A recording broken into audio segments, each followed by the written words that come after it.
is in myself I don't despise. Feel like I'm a prophet in disguise. And most these people's songs are lies, so what's the diff on mine? If everyone has different lenses, how could I be blind? I just need to understand these simple little lines. The rhythm on my mind, my recipe to feeling fine. Yeah.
Wonderful. Well, thank you so much for joining us on this evening. I want to welcome all of you to the Comprehensive Community Plan for the Carcross-Tagish First Nation. This has been a 2-year journey where you may have came to one of our open houses or tourism public house, and we explored what is important for Carcross-Tagish, Mount Lorne, Marsh Lake, the residents, what are the priorities, what are the things to work on collectively. And here we are, 2 years later. We had to be a little bit more inventive this year. We realized COVID was impacting everything, and we really wanted to end this comprehensive community plan the way we started it, with a big open house with live entertainment, be able to feed everybody really well. And as you could see, we actually did have some entertainment. It was previously recorded, but it was exclusive to this event. And we're so happy to have that play to lead us into this. We want to recognize as well that ATCO has notified us that there will be some outages in the Carcross-Tagish area, which is deeply unfortunate because that's the area that we're hoping to participate with. But I do see that we have approximately 23 people registered and attending right now. So thank you so much for joining us. This is one of 3 virtual sessions where we're going to be going over the overall plan, introducing the plan to you. It's on this wonderful platform that we're using. There's tabs when you kind of take a look around the app, the app that you're watching us on right now. There's some documents that you can download and review, murals that captured the facilitation events that we've done throughout the process of this project. Thank you so much. Without further ado, I do want to give an opportunity for the deputy Nashada Heen from Carcross open us up with a few words. Please hold on 1 second for that. Thank you. Good evening, everyone. I'd like to welcome you to the Carcross-Tagish First Nation Community Comprehensive Plan sessions. Will be tonight, Wednesday night, I believe, and Friday night, starting at 5:30 p.m. And we welcome all the participants to give input on the draft plan, and I'd like to welcome everyone to the virtual session. Kanishchish. Wonderful.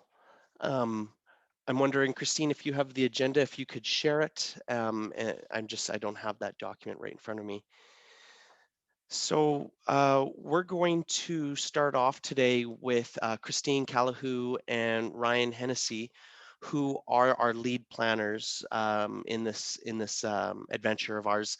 I do want to recognize Jesse, Stephen, and Stephanie Penikett, who have done a tremendous job in project managing and coordinating and all the crazy amount of logistics and work that has gone in this project.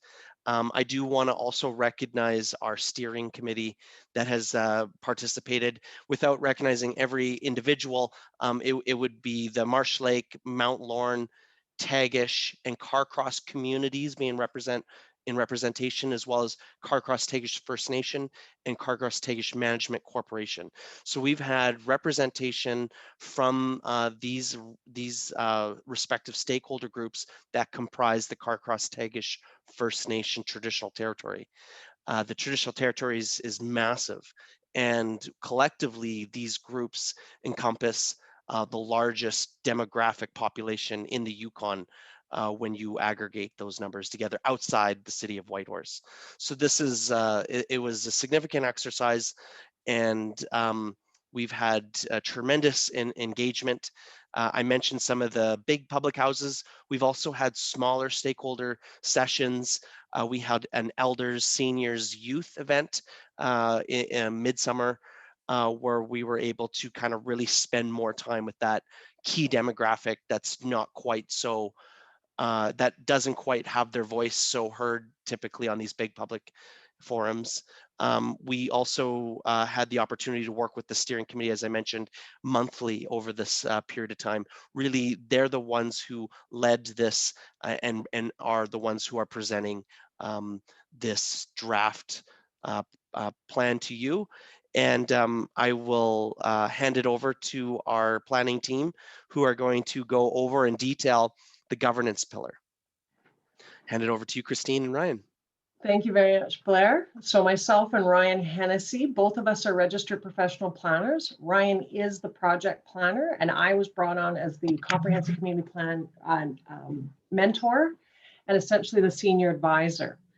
I think it's worth also adding, Blair, if I may, what made this such a unique process in that it's a First Nation-led, resourced process who then reached out to their neighbors within their traditional territory and invited in Euro-Canadian communities to be part of the process, because the plan was to address their traditional territory. And that's not typical. In fact, all the CCPs I've done, and any that I'm aware of in Canada, they have not been done that way. And Crosstails First Nation showed significant leadership and foresight into bringing in their neighbors. They were like, hey, if we're going to plan our territory, perhaps we should bring in the folks that share that with us.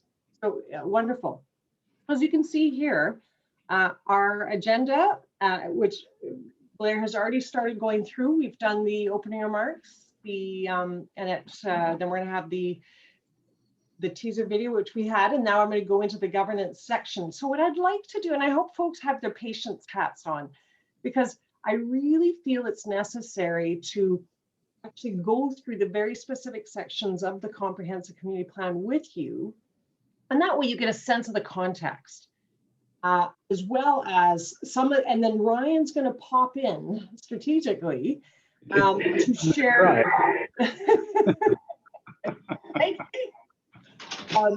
To bring in even further context. So Ryan has been the planner who has been out to the communities, presenting to the communities. So as Blair mentioned, there's been significant engagement, but that was also augmented by Ryan saying to the communities, hey, at any point in time, if you need me to come out and talk to you or to present on anything, to defrag anything that's going on, just give me a call. And that's what Ryan's been doing. He's been going out to the community. It's been fabulous. And of course, a big shout out to our steering committee, members of these communities, significant investment on their part, almost all of it volunteer. And so we can't say enough about the folks that care so passionate about their communities, and they're here today with us as we go through the governance section. So why don't I do that? I'll pop down this. And we're going to start, and Ryan, pop in anytime, as will Blair. So the beauty about working with the Gunta team is that we're very iterative. At no point in time do we not speak up when we think, oh, I should add this because I think it'll add more to it. Christina, and we all do it. Yeah. I'm going to bump in and say folks will have their opportunity to discuss the pillars in the next section. Wonderful. And I'll also add that we are collecting any comments, any questions. You have the chat box off to the right of your stream. Please feel free to start engaging in those sections of the page. I will be able to collect those, and when we have time for it in the agenda, we'll address those. So thank you. Fabulous. So it's a conversation is what we're saying. So please partake. Please do not let this talking head just do that. Engage with us, challenge us. It really is. We're coming down the home stretch, and now we're starting to stretch it out and go, okay, how does that apply? How's that looking, right? So be part of that. Let's make sure that when this draft hits the ground running, it is able to execute precisely what the steering committee and the Crosstails First Nation had in mind. And it's through continuous dialogue and stretching it out that we're able to do that. So with that, this is governance focus. So I went straight to that section. And I will point out there was a bit of a typo, and thank goodness for drafts, because on the bottom it says good governance plus transparency, accountability. Now it should be good governance equal. So it's just a little plus sign instead of an equal sign. I don't know how I didn't see that, but I didn't. But it really, what governance section is all about is how do we enable good governance so that the the Crosstails First Nation and the 4 communities participating and supporting are able to move forward, and governance is typically the folly of all humans. Getting that vehicle in place, making sure it has what it needs in order to serve the communities. So with that, when it's important to know when describing the demand for change in the Southern Lakes region, where that's a portion of the traditional territories, Blair said it's huge. Governance is not about the creation of government. It's all there. The government is all there. Governance is the baseline framework that enables and supports government.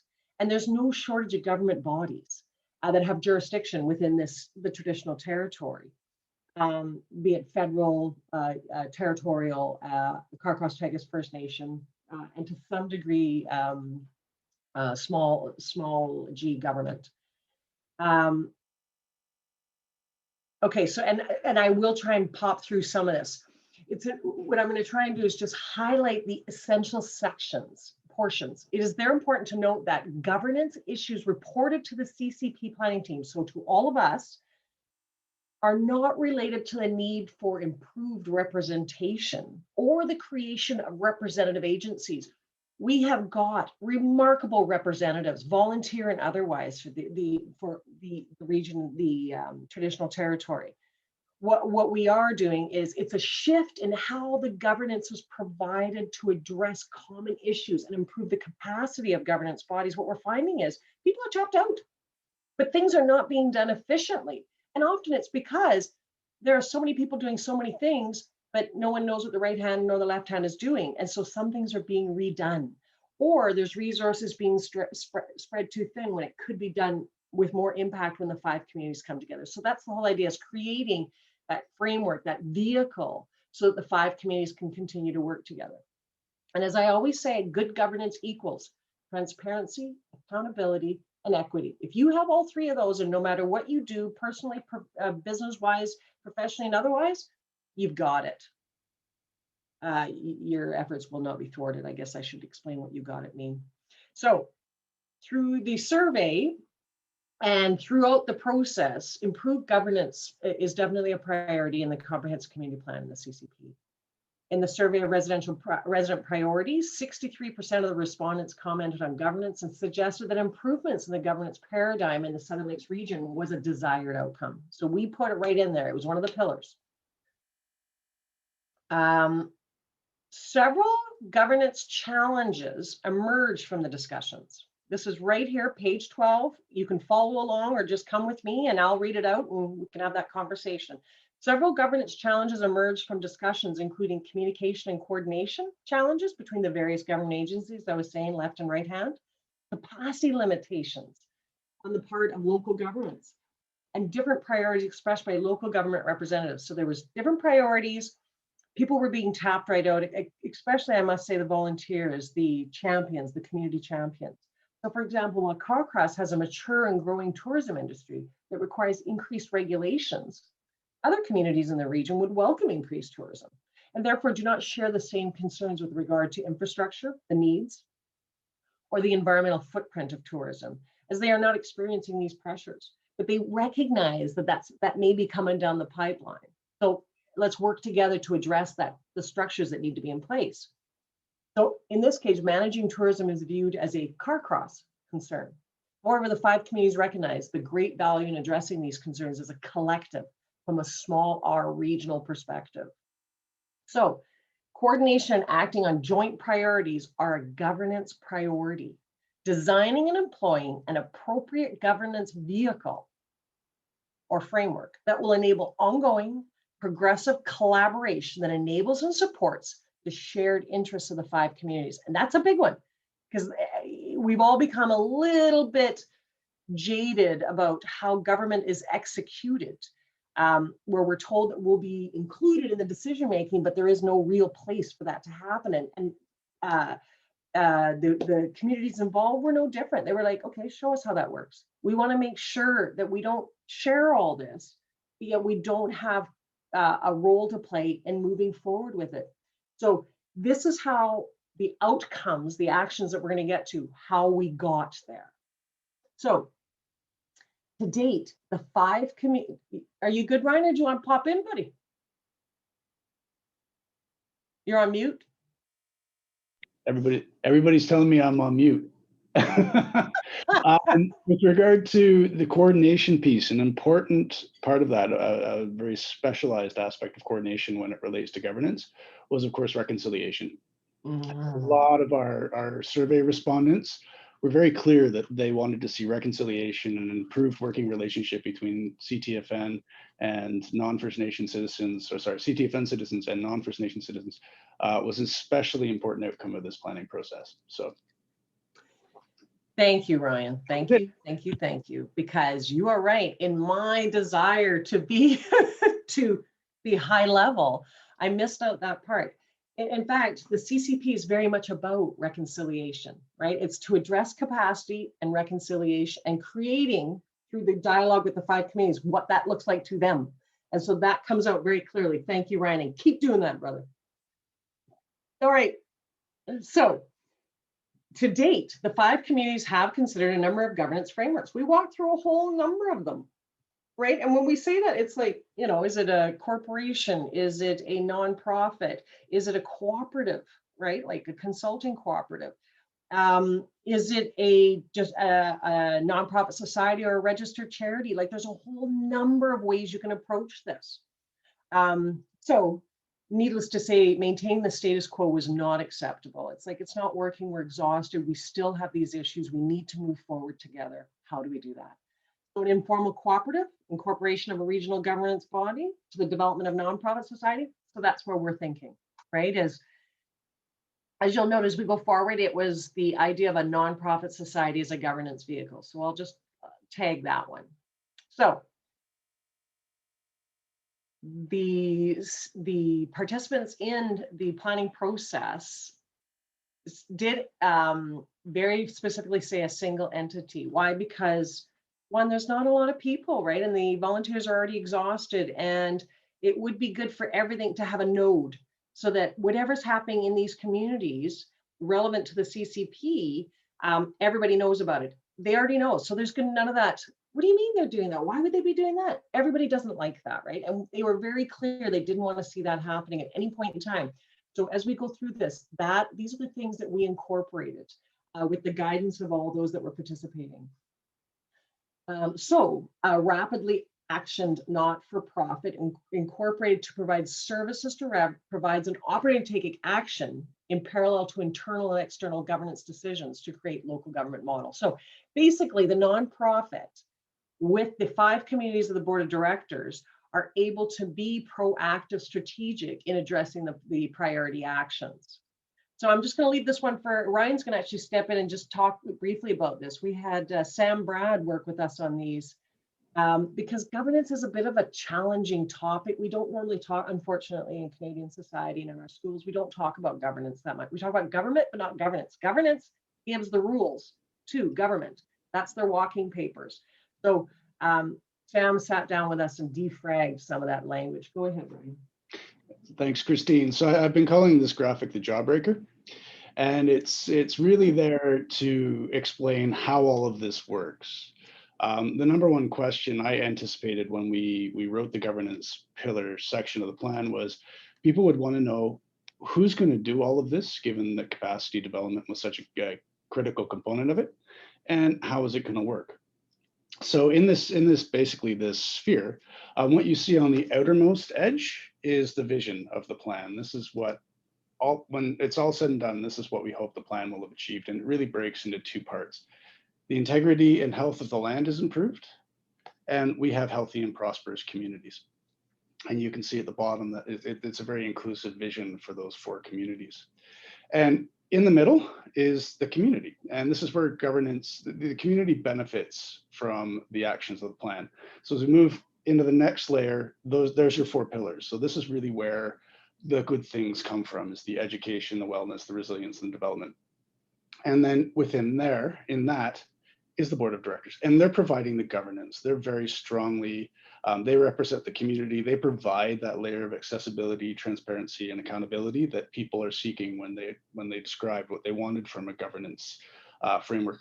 And finally, within the center is the executive director. So this is the individual. When we ask who's going to get it done, it's the executive director. That individual is key. They're a salaried individual whose job is to lobby on behalf of communities where appropriate and to take on the actions that need to get done.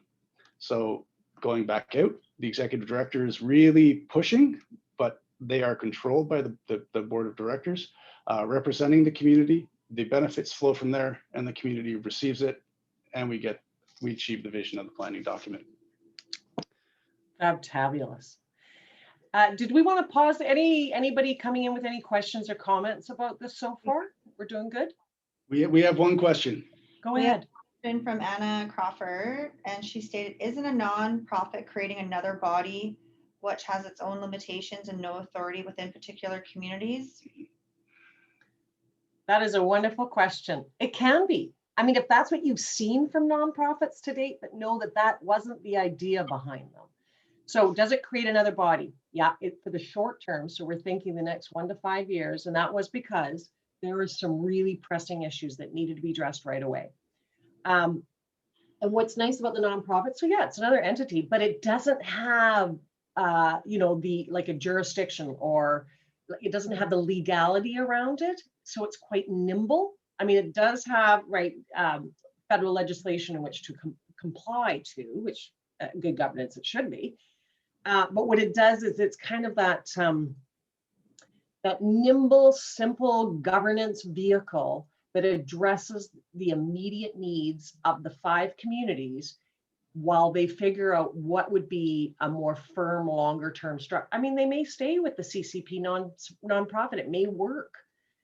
So the intent isn't to create more unless it's absolutely necessary. So nonprofits can be quite nimble, quite strategic, and really it's having the 5 board members being very active on board, and an executive director that is truly qualified and able to move forward. So she knows how the legal machine works. She knows how the laws work. She knows her role within the board of directors. So it could be quite a nimble machine. But yeah, another one to begin with. But I was trying to give you context as to why, because I know we're not trying to create more government. We're not trying to create anything more, but we do need a governance vehicle, which was very clear right from the outset. And I'll try and be a little bit more succinct in my answers going forward. And a little bit of an extra bit of detail is it can be temporary. So one of the things that we continually heard at the outset of the planning process is some of these ideas and some of these issues are very long standing. So the idea was really to get something to put the gas in the bus and get it rolling.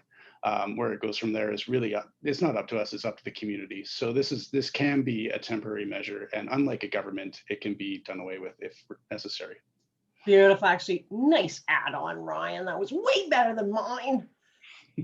I have another question, and it says, is this not why we have a chief and the people who work at the CTFN offices, etc.? And what are these issues that need addressing?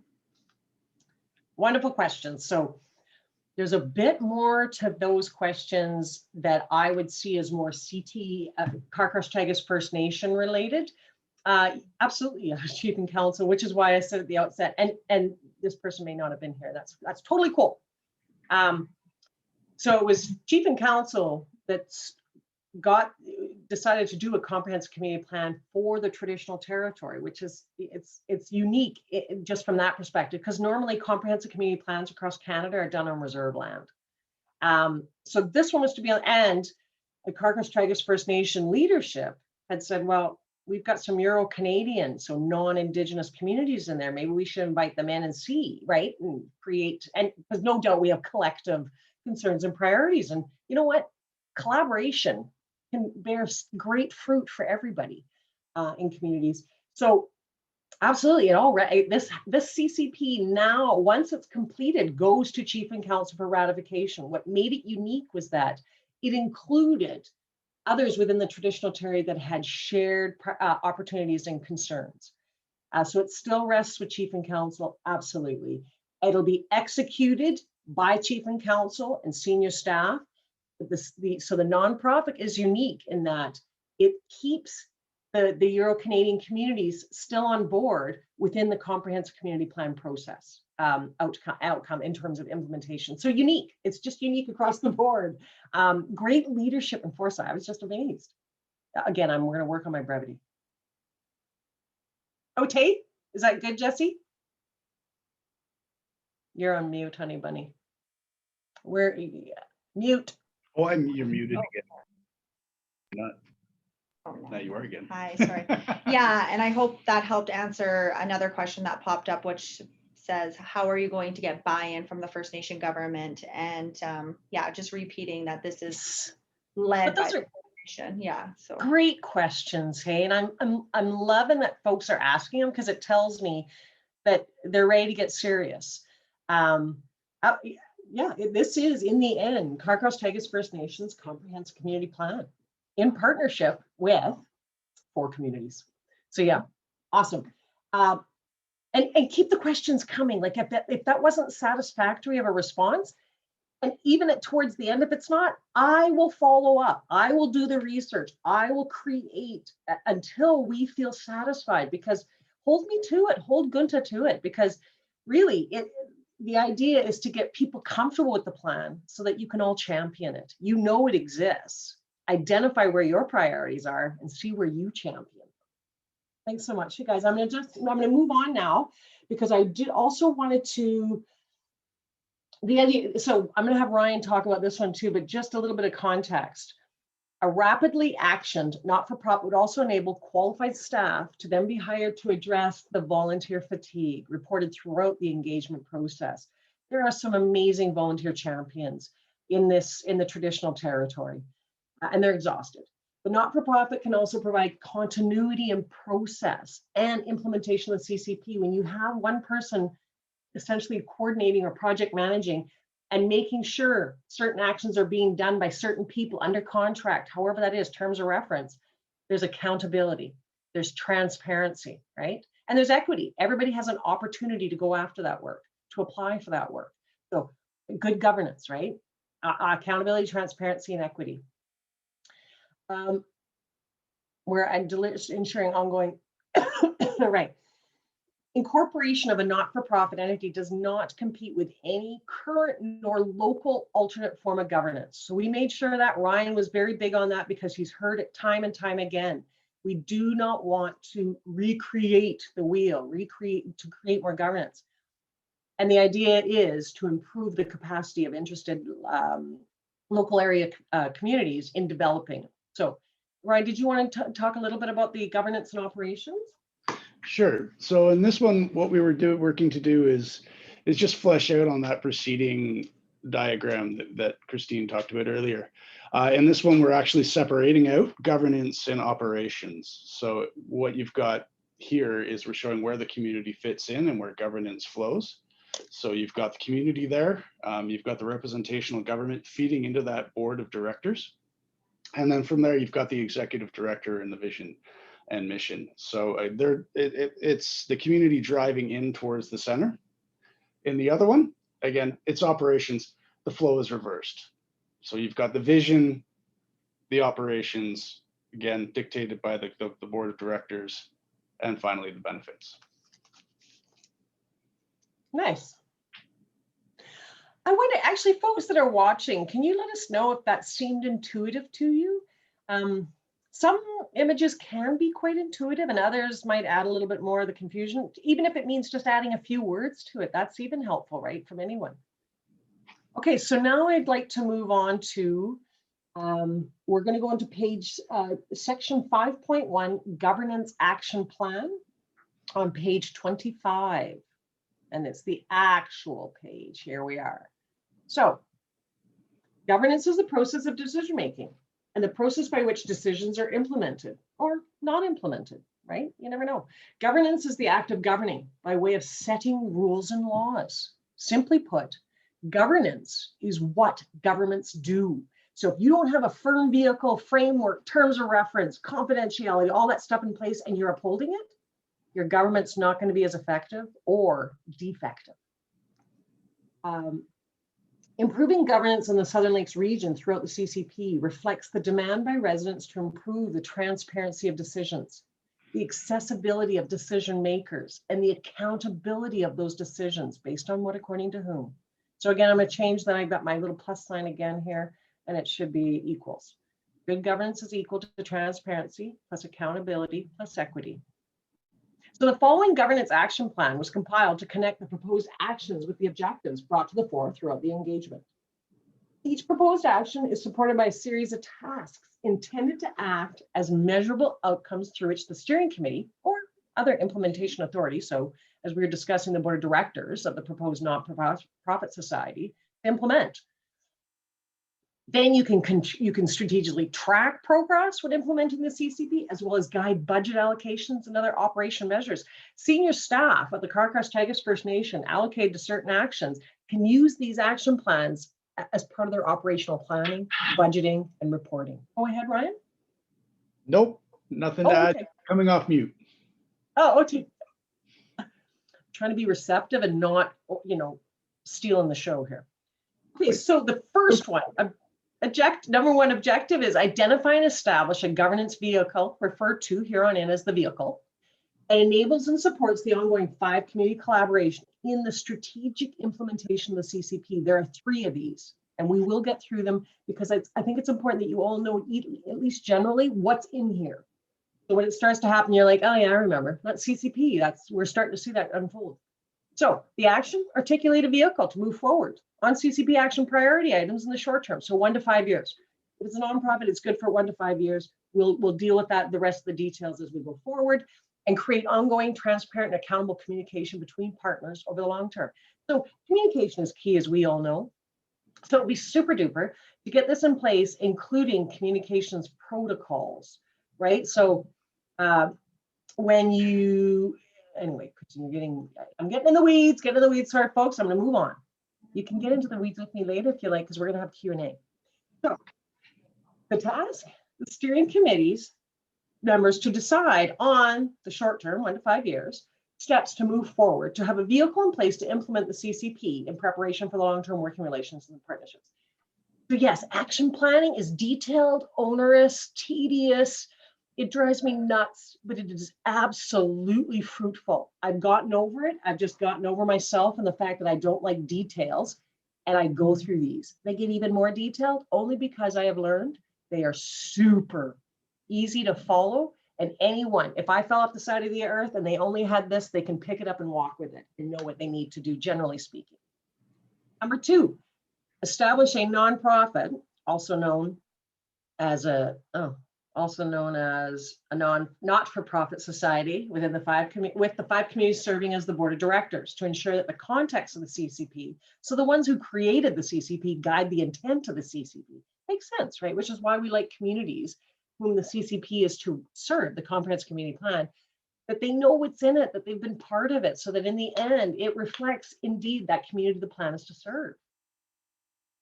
Initiate the steps, the action for number 2, initiate the steps required to create the desired nonprofit society. So it could be virtual at the outset, considering COVID, and have the anticipated staff person work from home. So let's not let pandemic get in the way. Let's get going, because there are opportunities and concerns that need to be addressed ASAP.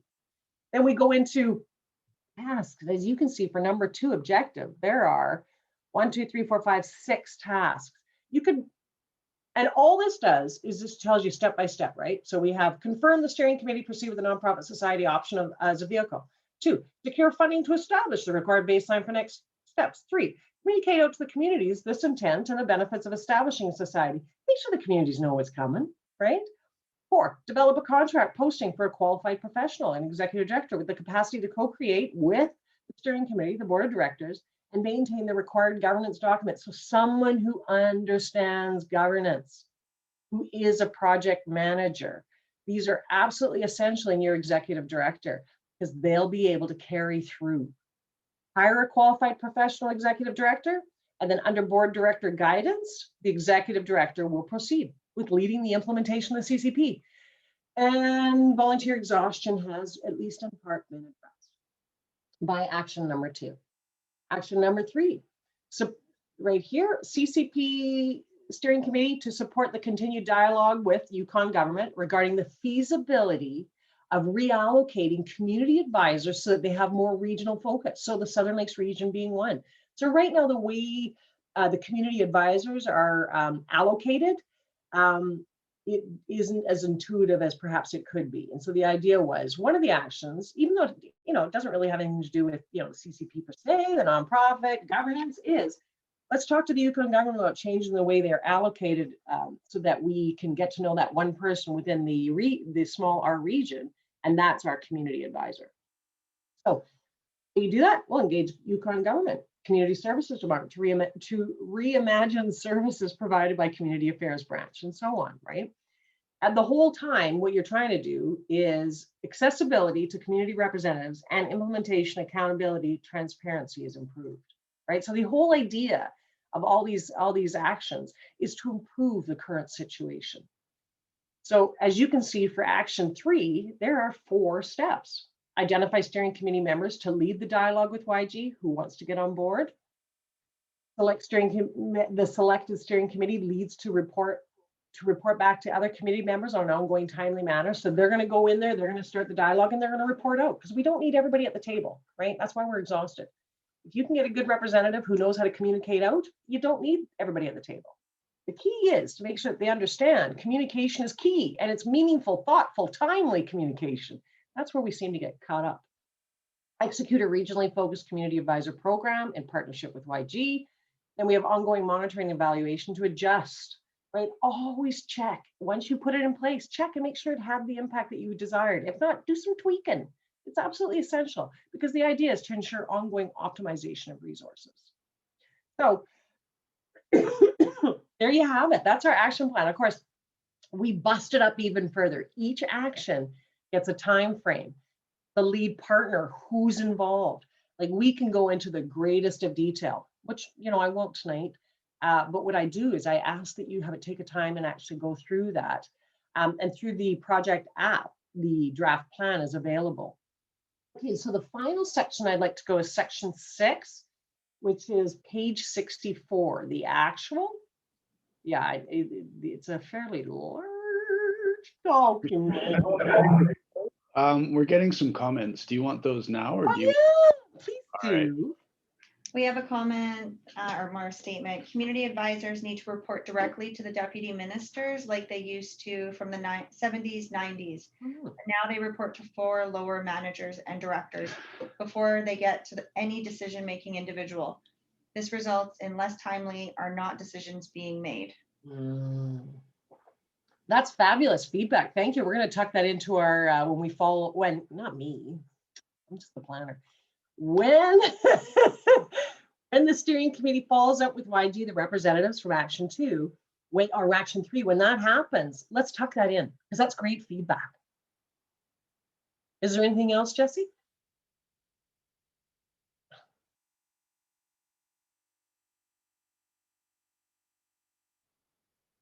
No? You're on mute again.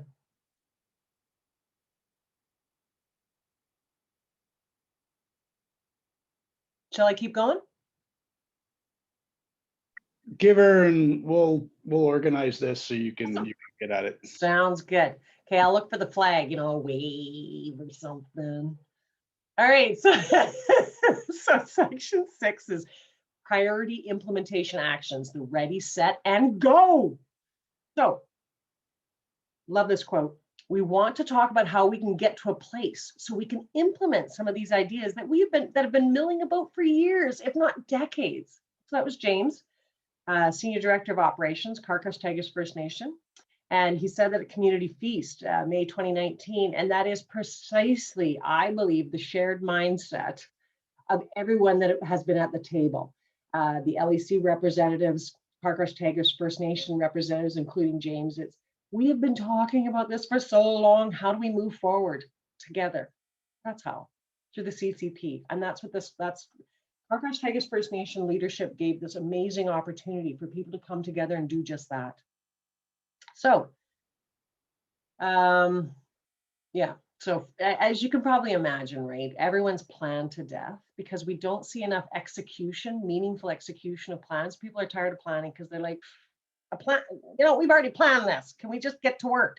So From the outset, the community input on the CCP process and objectives was clear. The community did not want to participate in the development of yet another plan. As a planner, I hear you. I get that little, comment each time I come into a community. Okay, another plan. We know we need to carry through. So the community wanted to see action result from the investment of their time. And purposely, we have worked to keep a clear pathway for implementation of the CCP at the forefront throughout. How we do that? When are we going to do it? Who can do that? Ryan, you're on mute if you needed to say anything, hon. And of course, limited capacity is a difficult challenge to address. Ideas can be big. Actualizing them is often equally big undertaking, right? So peel it, right? Make it into small steps so that people can do it. So the CCP is therefore a balance between articulating complex solutions to complex issues to ensuring the act of implementing those solutions is within the means of the community to accomplish. So that's why you saw so many different steps for each of the actions. Because once you start taking it apart, anybody that says, why don't you just know to close it, right? Because as soon as you say that, you've diminished what is typically never just, right? And I'm sure we've all been there. Why can't you just, really? So the implementation of the CCP is therefore divided into two phases. So there's the immediate phase designed to continue to feed the spirit of communal action that the CCP has sparked. And the long-term phase where the CCP process leads to transformative change by a new way of leading action in the Southern Lakes region. That's why we took on the community advisor as well within the governance realm. So the two pathways and their relationship to the nonprofit society and the 5 pillars are shown in figure 7. And so this is the one that Ryan walked us through. So basically it's just to reiterate the roles of the communities and how things will get done, because folks really want to know. And if you guys want us to expand more on this, just let us know. And I'm looking at you, Ryan, to see if you're waving and nods. I'll just point out that, so what we may be glossing over at this point is there are 52 actions identified in the CCP. And going back to, we've talked about capacity limitation, volunteer burnouts. What we're trying to say here is we hear that and we don't expect people to jump on this with 2 feet and run. What we've done work to do is make it realistic and make implementation meaningful. Wonderful. Thanks for that addition, Ryan. I agree. And sometimes I may give that impression that I'm thinking that everybody's just going to get on board and get busy. I do understand that we all do a lot of stuff already, especially, the moms and dads, grandparents with the kids off the side of our desks, etc. No, that's why this CCP plays such a vital role, is it acknowledges that. So thank you so much, Ryan. And of course, we can't emphasize enough the need for that governance vehicle to be in place to make sure all of your efforts are optimized and not dwindled as a result of poor organizational skills, organizational framework, sorry. Yeah, so we've already gone through this. And again, this is that, no, actually, we haven't seen this one before. Ryan, did you want to walk through what you and Sam, I remember you guys doing this one. It was quite nifty. Sure. So this is, when it comes to implementation, as Christine said, we've broken this out into the short term, which we're getting to in a second, and the long term. So in the long term in governance, we've talked a lot about these dynamics that people wanted: accountability, transparency, and accessibility. This is just filling out how that works. So when we work to implement, accountability is provided by the executive director. And they really feed, so you are the community feeding in, you've got a question or concern, you want to see if it's been addressed. The executive director is really, or sorry, the organization, I should say, is really the entity that's speaking back to you. We got it done. This is what we managed to do this year. This is how much it cost, and these are some of the challenges that we bumped into. It's a nice piece of a society or a not-for-profit, is they're required to produce an annual report that tells you all of these things. Exactly. In terms of transparency, again, the board is really who you're talking to. So the board has heard, they've taken it to the organization, they've spoken with the executive director, they've created policy, and now again, they're speaking out to you. So this is how we did it. This is how we heard you. This is what we wanted to do, and so on. And finally, the accessibility. So in this one, you again are on the outside, but now you're talking to the executive director. So you have a point of contact. And this is really speaking to that, that concern that was expressed. We've got a problem. Who do we talk to? I mean, YG alone has 57 layers that we need to penetrate, and sometimes 18 different people are responsible for one thing. Who do we talk to? In this one, you've got one point of contact. It's the executive director. They can hear you, bring it to the board. And then again, you start moving into those other spheres and the dynamic starts to play out. That's awesome. Thanks, Guy. Jesse, any comments coming in? You're on. No, I think we're okay. Okay. I just thought we might have spurred a little bit with these illustrations, but if you guys are anything like me, I have to ponder. So whenever you're right, I'm here. Thanks, Brian. So yeah, the dynamics and the community interaction. I like this one because Ryan really wanted to be clear about the individual in each one, the community member. You're the person standing here when you want accountability, when you want transparency, and when you want accessibility, which is just good governance. Take a look. So we did a survey of the steering committee as to what they thought were, if you had 5 priorities, ready, set, go, what would they be? So the actions in the immediate phase right below have been selected by the steering committee because they are practical, necessary, and have low resource requirements. So these actions are intended to awaken the greatness within by attracting new resources to the implementation process and setting the stage for longer term phase and moving through the 2 pathways envisioned for it. So the primary priorities, these are the ones you're going to see right away. Governance, secure funding to establish the required baseline for implementing the CCP, the vehicle. The resources necessary to start the nonprofit society, get someone in place, and get rubber to the road, while communicating out to the communities this intent and the benefits in doing so that you stay involved throughout the process. And it's really up to, I also have to say, being informed takes work, and it's up to each of us to be informed. So if you're not getting information, you need to first ask, so how are you informing people? Okay, so I need to start picking up the newsletter, or I need to start going to this website regularly. So being informed takes work. We just got to get over it and get to work. So I encourage you to stay informed by your interest and the obvious channels.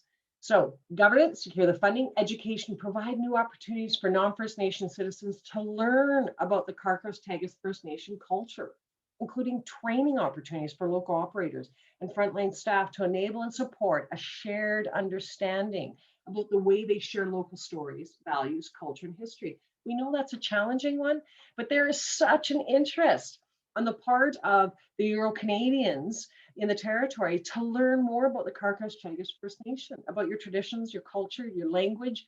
It was lovely to see.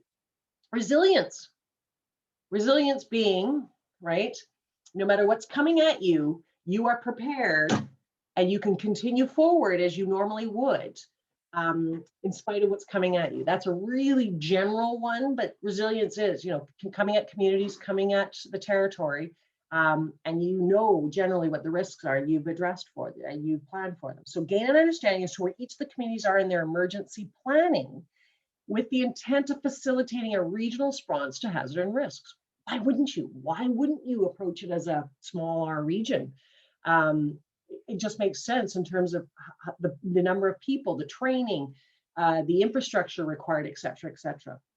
Number 4, governance. Again, the steering committee will proceed with the nonprofit society governance vehicle, emphasizing its role in the founding board of directors so that the story continues, right? That journey. And number 5, development. Create a work for hire map that links existing training and vacant positions with the regional community. In addition, enable community members to be aware of the current business-focused training and capacity development opportunities. Because what we found, a lot of the steering committee members said, there is so much going on, but often people don't even know. So there's got to be a central location for that. as well as build the required and desired business entrepreneurial training to enable sustainable self-sufficiency. The remaining, the final 5 indicates that the longer term implementation of the CCP has been an issue, and these secondary tasks are in order of priority. So wellness, establish a 5 community shared community safety coordinator. Love that. Governance, identify steering committee members to lead a dialogue with Governor Yukon to facilitate the reallocation of community advisors. So speaking to task number 3 in governance. Education, support the provision of opportunities for Crosstails First Nation citizens to engage youth in cultural activities. Big desire for that one. Development, update community wayfinding mapping to thoughtfully promote tourism attractions, including trail maps with protocols, how to behave on the land, and suggest where restrictions apply. There has to be management areas, buffers, right, for the sensitive areas, cultural areas, traditional use areas. And wellness, number 10, promote existing substance misuse treatment services, including counseling and youth services and intensive youth treatment. Often our youth are not aware of what's out there to support them. So it's getting that out there, right? So those are the top 10 that the CCP, once ratified, will get going on. And that concludes the overview. Now I'm gonna maybe I'll leave it here. Ryan, did you have anything you wanted to add to the governance portion? No, I think you've done a great job. Oh, go on. Okay, so before we have our keynote speaker, I would like to just open up the floor. Jesse's been kind enough to give us questions along the way. I think Blair stepped into this role now. Awesome.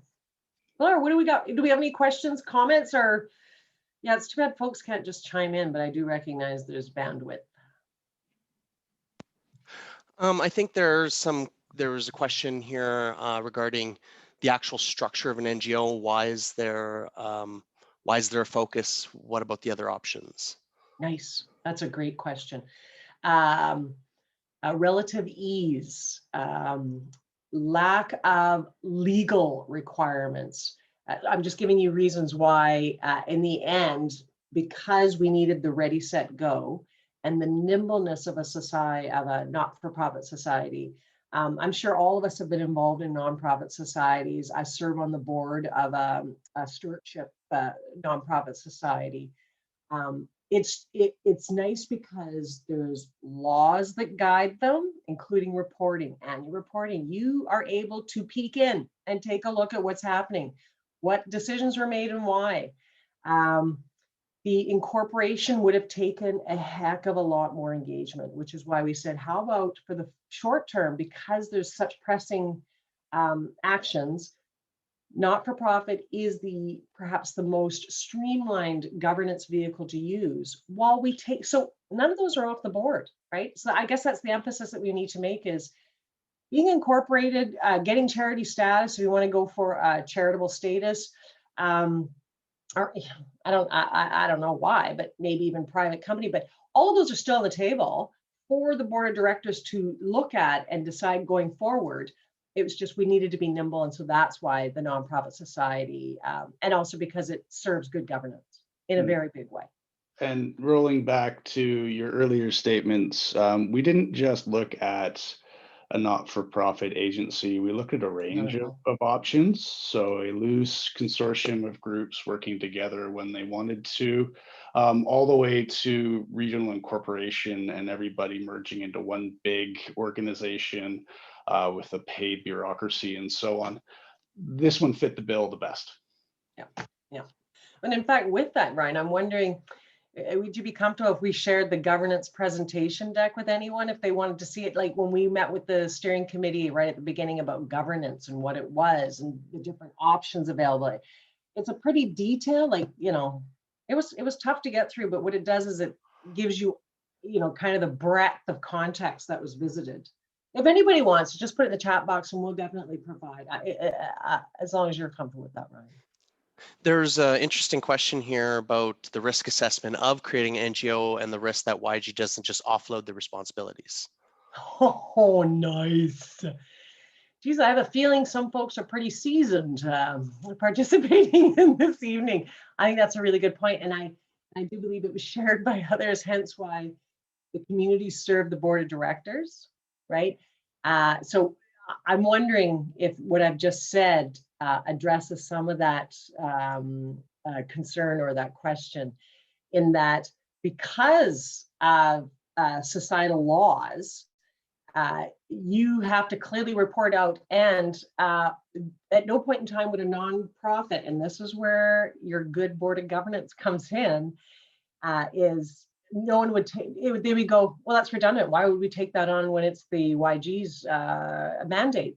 So what we might do is maybe lobby them, right? As a pressure group, so a nonprofit society, you can ask for meetings with your government reps as the 5 communities and talk to them about that. Say, I don't know why we would take that on when that's your mandate. However, if we are taking it on, then we need to start talking about budget, deliverable, like it becomes a formal dialogue. So there's no, so I'm saying a nonprofit wouldn't stop that, but what it would do is it would make a very strategic and calculated process so that the communities aren't again taking on further burden without the resources, the capacity in which to do so, and with the forethought to deliberately decide how that's done.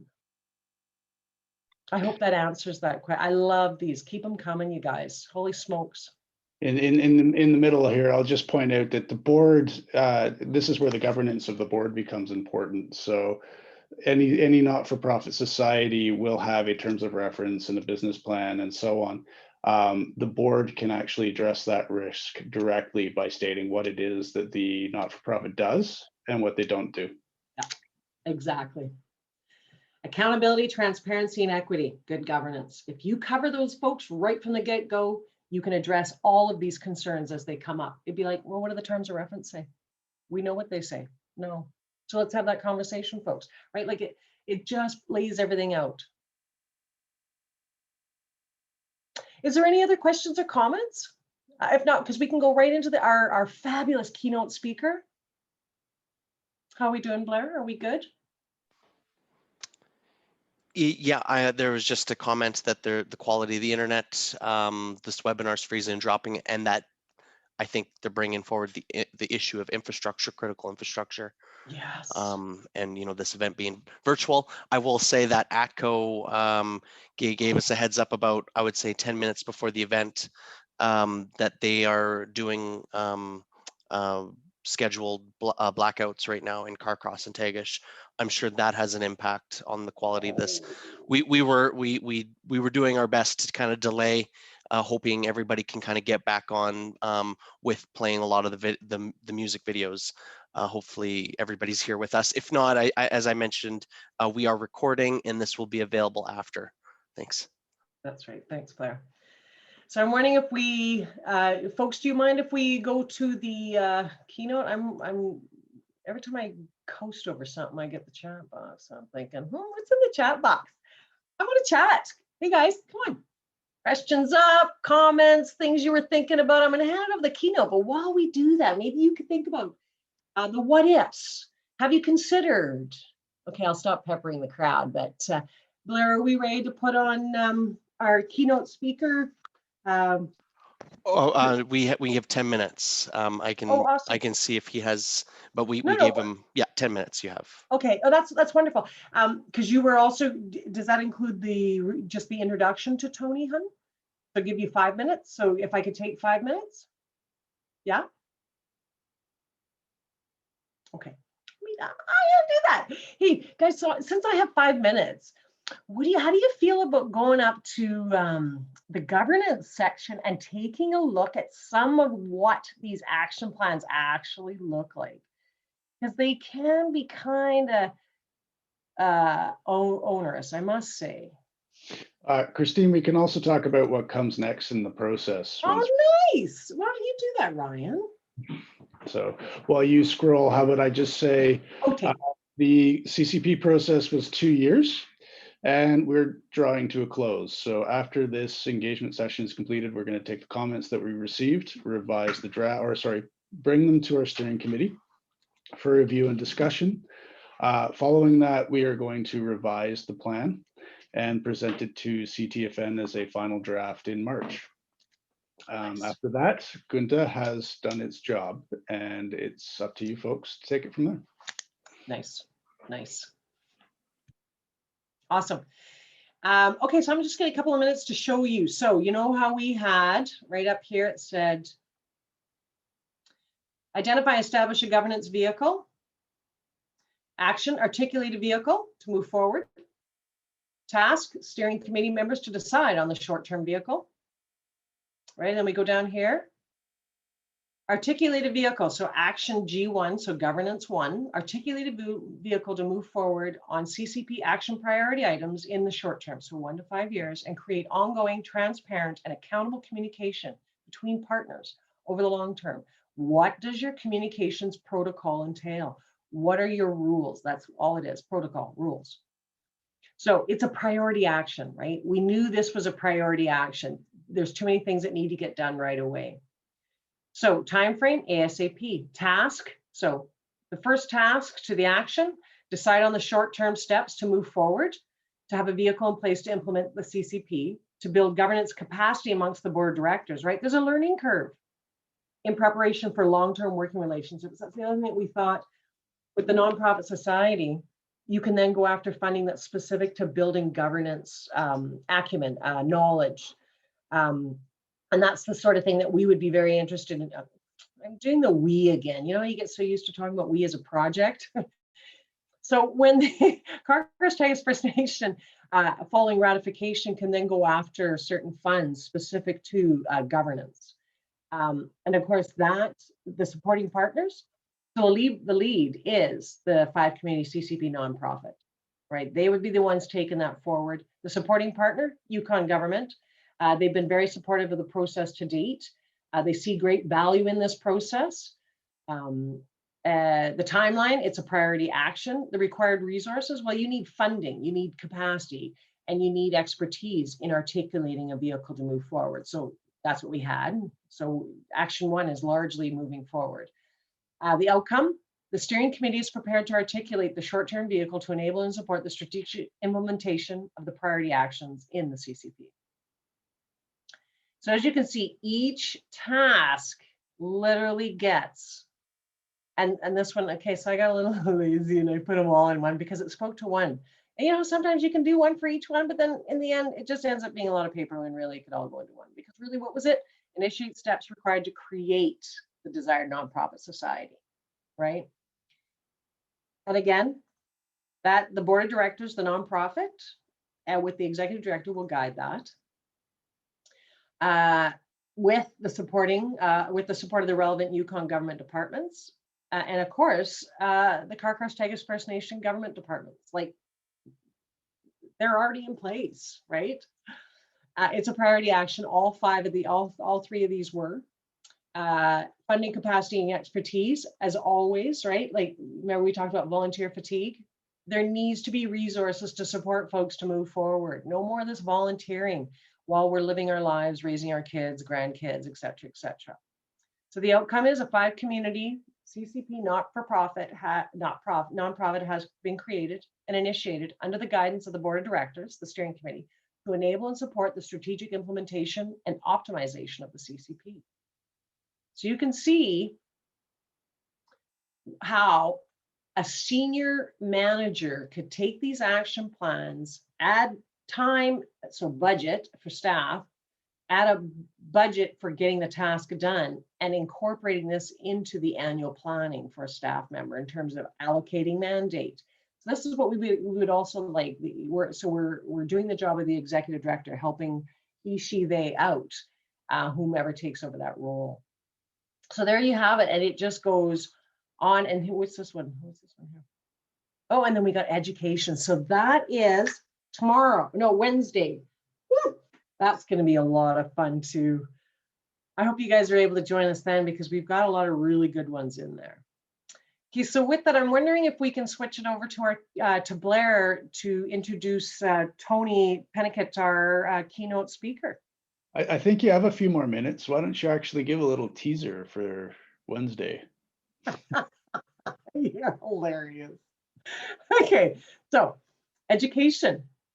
And we're not talking about formal education, generally speaking, right? There's schools, colleges, universities, trade schools, et cetera, et cetera. What we're talking here is about community-based focused education. So those are out there, right? And we can access them if we need them, you know, definitely with some support. But it promotes the learning and social development with individual and groups in their communities and among communities using a range of formal and informal methods. So we had talked about wayfinding signage, like creating the forum in which people can come together and talk, looking at a map. Okay, people go up here and they tour over here. What we need people to know, though, is that up in this area, that is a traditional harvesting area for, I know we don't say those things out loud, but it just becomes an area, you know, a buffer or a no-go zone. So it's that kind of community-based focused education, storytelling, which we did with the comprehensive community plan. Each community was able to draft a story about their communities.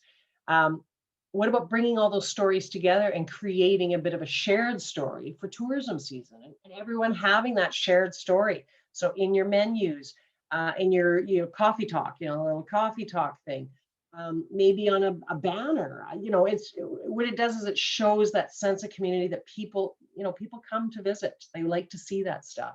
So it's all that stuff that comes out. Enable and support opportunities for again, this was a priority. Enable and support opportunities for cross-cultural experiences to foster a greater understanding of each other. People are so keen to learn. And not only that, but unlearn, right? There's a lot of mistruths, misperceptions, stories that really don't need to be shared. How about if we replace that with the actual stories, right? And now I see you there, Blair. Are you ready to introduce Tony? And I'll be quiet. I'll give you a minute to wrap up if you need it. So number 2 is build on existing education programs to provide land-based training to teach residents and non-residents how to act on the land. So this came up with Carcross and the tourism and how folks generally don't, they're not as respectful as they could be. And often it's because there's a knowledge gap. To them, they're just out hiking. Who cares, right? I don't need to stay on the trails. Or what is this? I don't care. I can just use this. But if they knew the story behind it, most people generally will make better decisions. So that's the idea behind that, is building on existing education programs and sharing, having our youth out on the land so that they can tell the stories. And of course, we also came up with the parameters that we have to consider, which is depending on the family telling the story is going to be told differently. Okay. So all this would have to be a decision-making process, right? Who's going to create the story based on what, according to whom, as well as facilitate the teaching of the local history, traditions, and values of all residents in the region. And there's already been a lot of that done with the sharing of stories and the drafts and all these dates. It's just wonderful. People are so proud of where they're from. And I have to say, Yukoners have a unique sense of pride of place, and it shows. Over to you, Blair. Great. Thank you, Christine. We'll just stop your screen share. Perfect. And I am pleased to introduce our keynote speaker of the evening. We have Tony Penikett. Tony Penikett served as a two-term premier of the Yukon, who negotiated settlements of Yukon First Nation land claims, passed pioneering legislation in education, health, and language, and led a much admired bottom-up economic planning process. Following his work as premier, he acted as a senior Aboriginal policy advisor for the Premier of Saskatchewan as Deputy Minister for Negotiations and later Labour for the Government of British Columbia.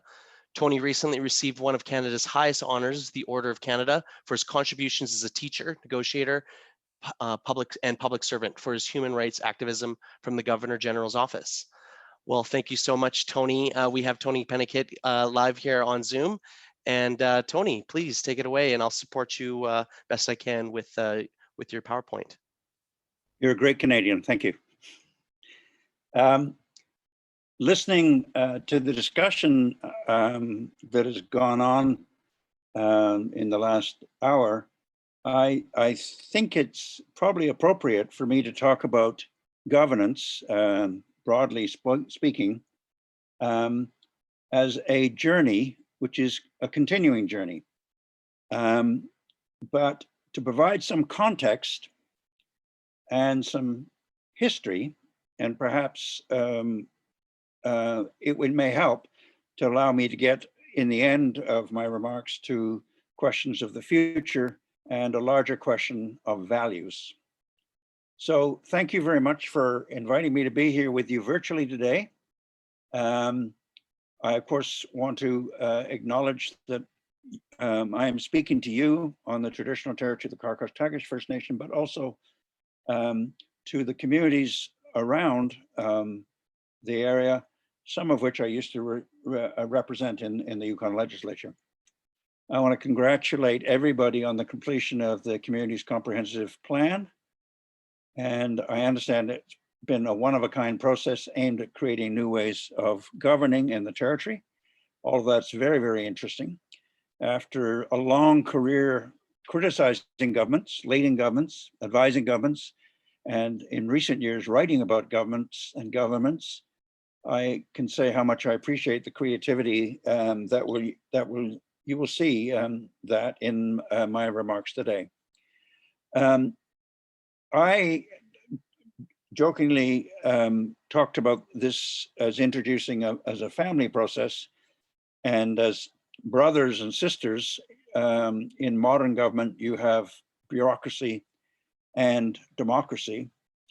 And I should start off by saying that bureaucracies are not democratic. They're usually hierarchical, highly hierarchical, in the sense that in a modern bureaucracy, Canadian government, provincial government, you have a deputy minister at the top of the bureaucracy, assistant deputy ministers reporting to the deputy, and directors reporting to ADMs, and managers reporting to directors, and so on. The strength of this system is supposed to be something we call democratic accountability, also stability, because the unelected deputy minister reports to an elected minister.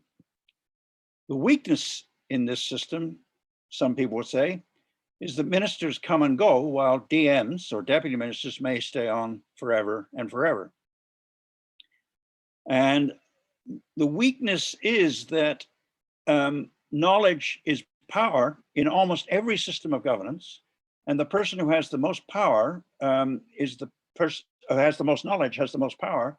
And there are often circumstances where one would ask whether it's the minister or the deputy. But of course, if the deputy is both an expert and a genuine Democrat, both are empowered to make the system work.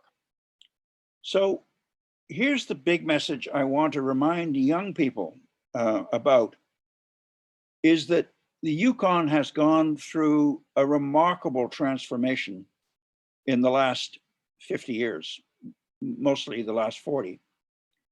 It is basically true that in the 1970s, the ultimate authority over everything in the Yukon was a federal bureaucracy called the Department of Indian Affairs and Northern Development. And it is this two-headed creature called Indian Affairs and Northern Development was a schizophrenic being, in the sense that one side of this bureaucracy basically ruled over the Indians and the other half over Northerners. And one of the unintended consequences of this system intended to keep Yukoners divided.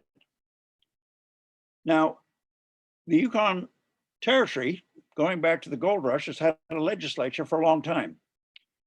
And in 1898, it had an elected legislature. But it's important for young people to understand that not until 1978, 80 years later, did the legislature include any Indigenous MLAs. And the first two elected were Alice McGuire from Kluane and Grafton Najutli from Old Crow. But that election also formalized party divisions in the legislature. The Canadian parties that are well known, Conservatives, Liberals, and New Democrats. What was interesting is that they had always been a factor in Yukon politics, but if you like, suddenly it became formalized and everybody started wearing their party colors in the open or out in the open on their sleeves. But the fact that at that moment in 78, you had a party with a majority in the legislature made it possible for the federal government, Minister Jacob, to approve something called responsible government. So no longer was the territory ruled by a commissioner who was essentially an employee of the Department of Indian and Northern Affairs. For the first time, a cabinet representing the elected people, the elected members of the majority party, was actually governing the Yukon Territory. Now, we didn't have all the powers of a province at that time, but this was a major step in moving forward. Now, let me talk about the legislatures, and this is true of all of the provincial legislatures in Canada and also the Yukon legislature. In partisan legislatures, the majority, in summarizing, and this is oversimplifying, of course, proposes laws, policies, and programs. And the minority, the parties on the other side, question them and may oppose them and vote against them. That's the normal dynamic. Also, that's what we actually come to think of as democracy in this country. But it is also true that in the Yukon legislature, you may have a three-way race for a seat in the legislature, and it is possible for one person to win it with 35% of the vote. In other words, not much more than a third of the people in the community. Now, we would normally say, well, that's the democratic process. Somebody got 35%, somebody got 34, somebody got 33, and the person with 35 gets elected and goes on to serve the community, the constituency, and the legislature. But there are a lot of people who criticize this as an imperfect democracy and suggest that other systems are better. Now, I don't want to go into a lot of detail about this and other systems, but we all recently saw that in November last year, on presidential election day, that the state of Georgia had gone through a process where they had 2 seats vacant in the legislature, or open. They had a Republican and a Democrat running in each of the seats, but none of those candidates received 50% of the vote. So they had to do a rerun, another election on January 5th. And what's interesting about that is the person who was in the Yukon system, who would have been the winner in November, was actually not the winner when it came to January, because the rules said somebody had to have 50% of the vote. And in fact, as everybody knows, 2 new senators were chosen with huge consequences, 2 new Democrats, and they helped the Democratic Party have a very tentative majority in the US legislature, the US Senate, which is probably the most powerful legislative body in the world. Now, other people have suggested that northern democracies, especially, should respect not indigenous, not just Western models of democracy. So instead of a party system, which we have in the Yukon legislature, there can also be a clan-based system, such as the Tesla and Pennikit Council have, or a consensus system, such as they have in the Northwest Territories and Nunavut. And you notice a picture here of the Nunavut legislature where they actually sit in a circle, not in a square box as with 2 sides, as we do in the Yukon. Now,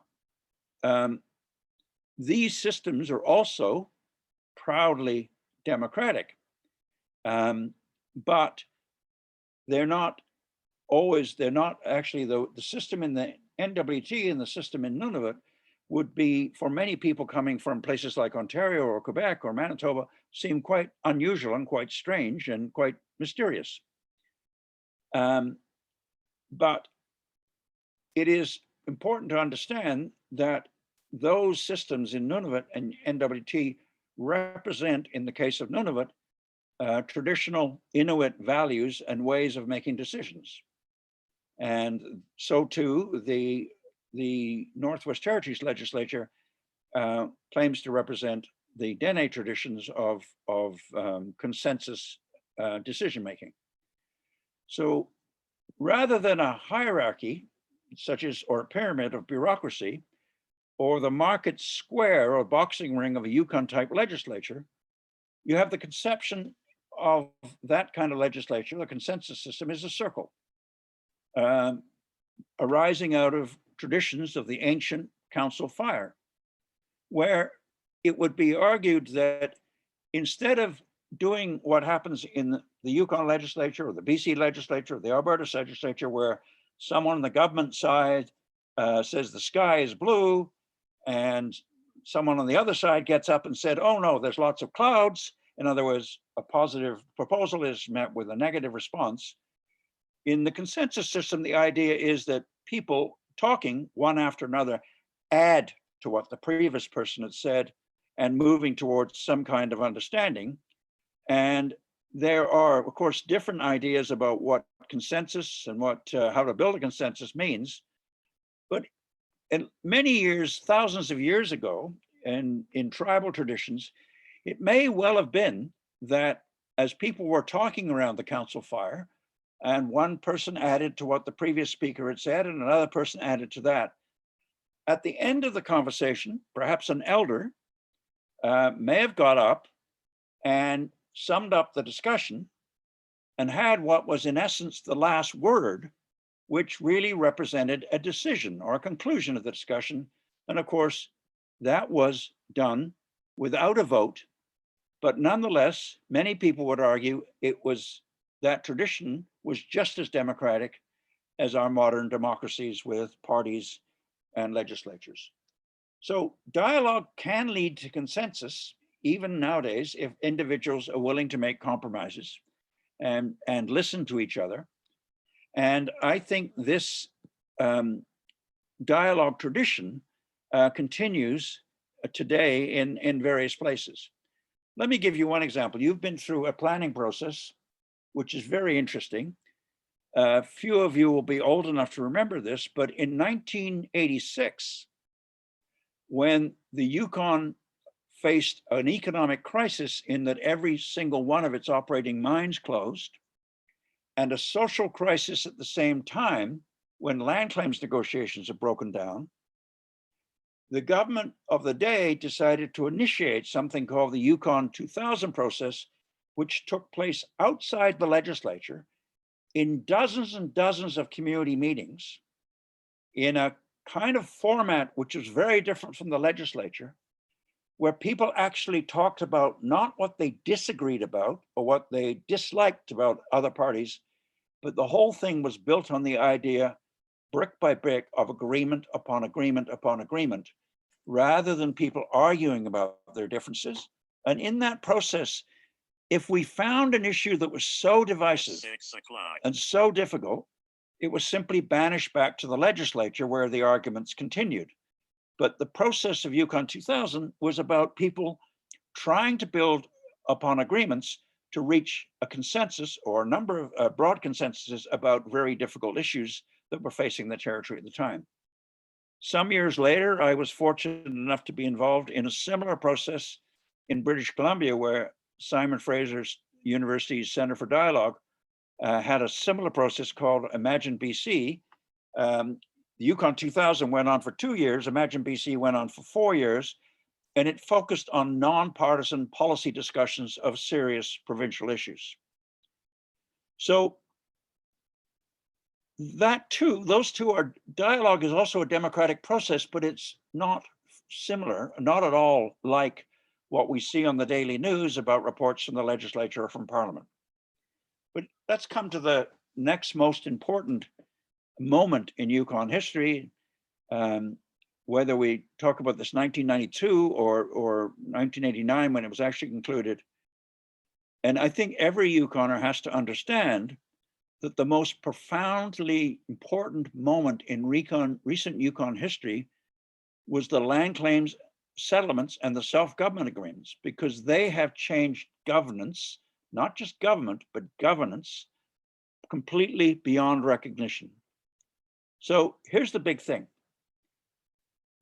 It is interesting that the self-government agreements that we negotiated in the Yukon 30 years ago represent still more than half of all the self-government agreements negotiated in the rest of Canada.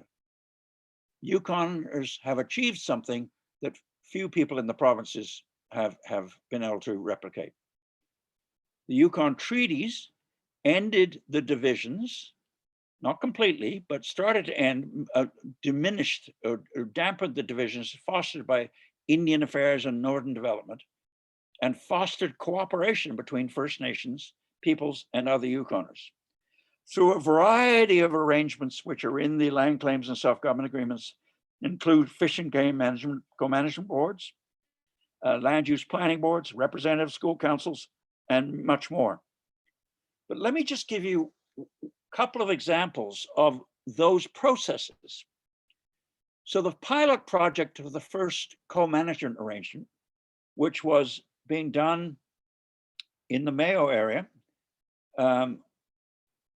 when we were doing the experiment, Chief Robert Hago from the Natural Nyack Dun actually, because the whole idea of co-management boards was an equal number of settlers, local harvesters, and hunters, fishers, and an equal number of First Nation people. As a confidence building measure, Chief Robert Hager actually nominated a non-First Nation person as one of the represented on the First Nation side of the table. And while many people were apprehensive about this co-management arrangement and what it would actually mean to sit down face to face with First Nation people and work out difficult issues about conservation levels and harvest levels for each species and so forth, that was a moment which enabled people to understand that it was possible to work together, and in fact, a good gesture. Another moment was involved one of my cabinet colleagues in a meeting in another First Nation where we were having endless, difficult discussions about revising or reforming the Education Act, which desperately needed at the time. And as I remember what happened, because I had popped into part of this meeting, there was a long, endless, and not very fruitful discussion going on and on and on, till finally, the chief of that community gave the minister a nod, basically to go outside, and they took a walk along the riverbank. And the minister said to the chief, well, what do you really want out of this process? And the chief said, look, we want to control in our school here, who is the principal, because the principal hires teachers, and this is a very important decision for us. We also we don't want school boards like they have in Southern Canada. We want our people to be represented on this, what became school councils. And we also want to have substantial First Nation curriculum, a local culturally developed curriculum for the students in the school. And the minister turned and said, if that's what you want, you can have it. And so it happened. Some of the big complicated processes about consultation were not getting there, but a frank discussion between two leaders was able to produce a result. So the reality, if I can map it, of the Yukon Territory now is you have self-governing First Nations, and you had Yukon government, and you have a huge intersecting area where a big space where a lot of collaboration, co-management, cooperation, community discourse, dialogues, discussions goes on.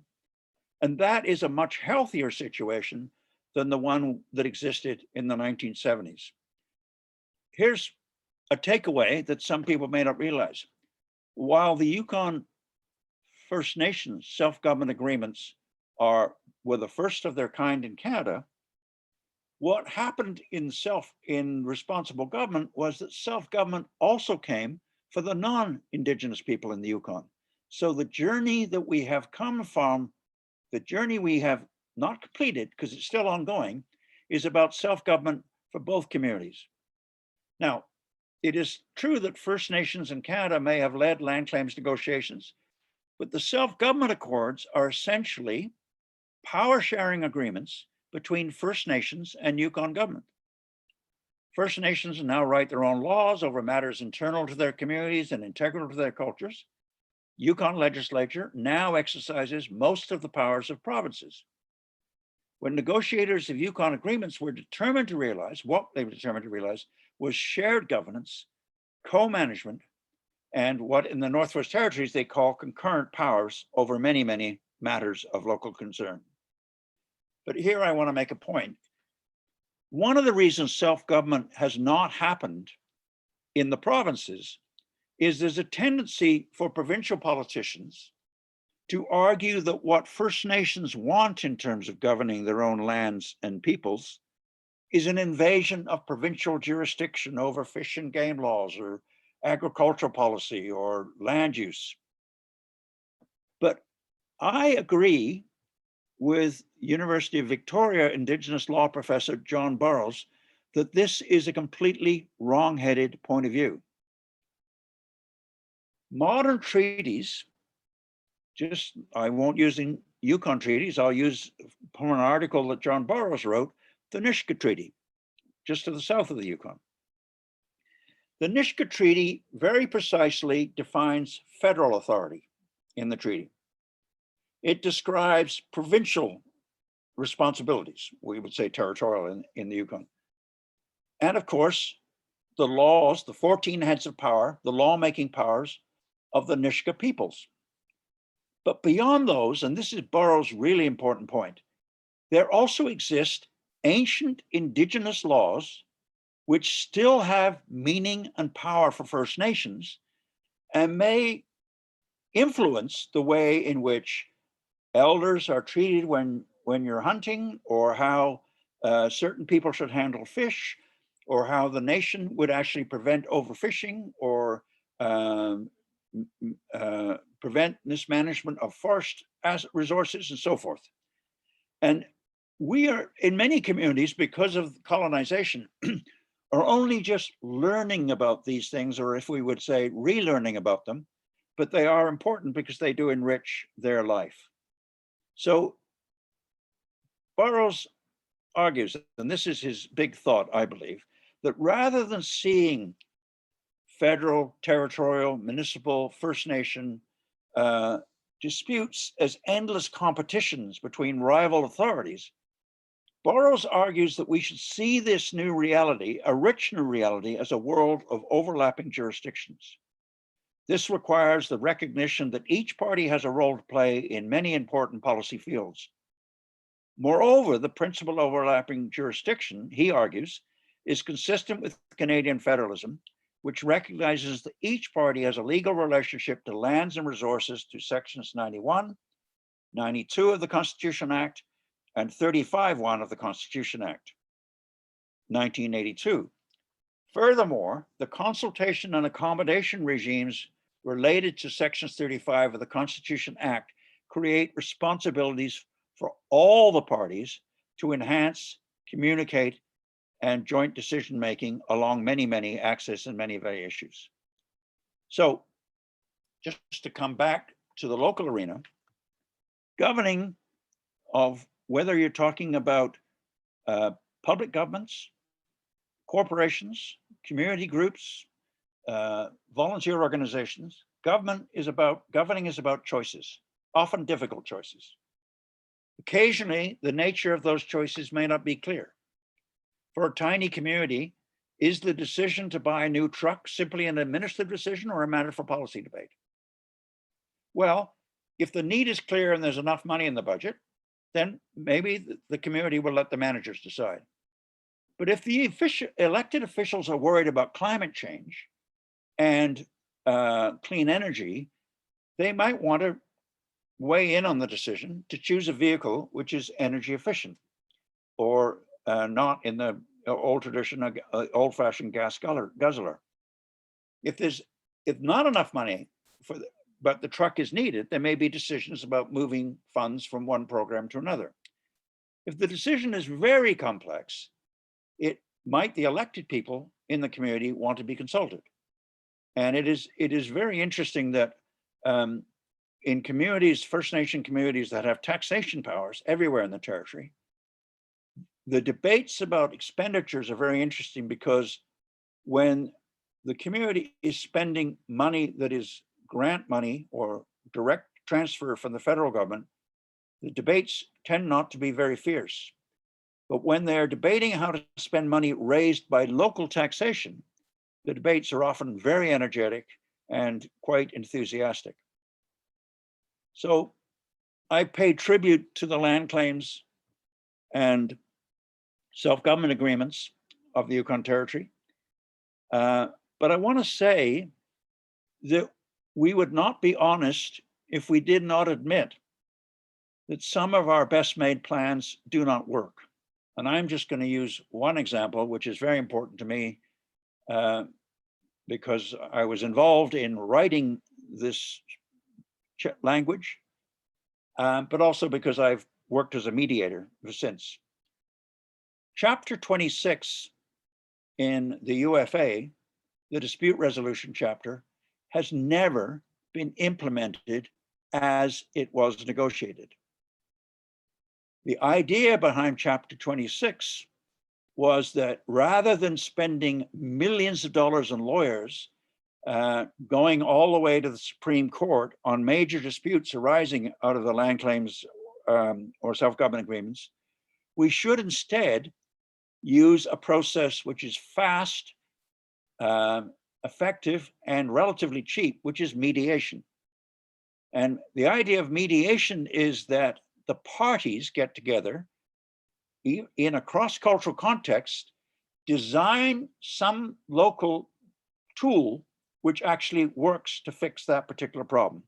And I just use as one example, which was innovated during my time, which was the circle sentencing, which was developed by Judge Barry Stewart and others, with using elders in communities to advise judges on sentencing.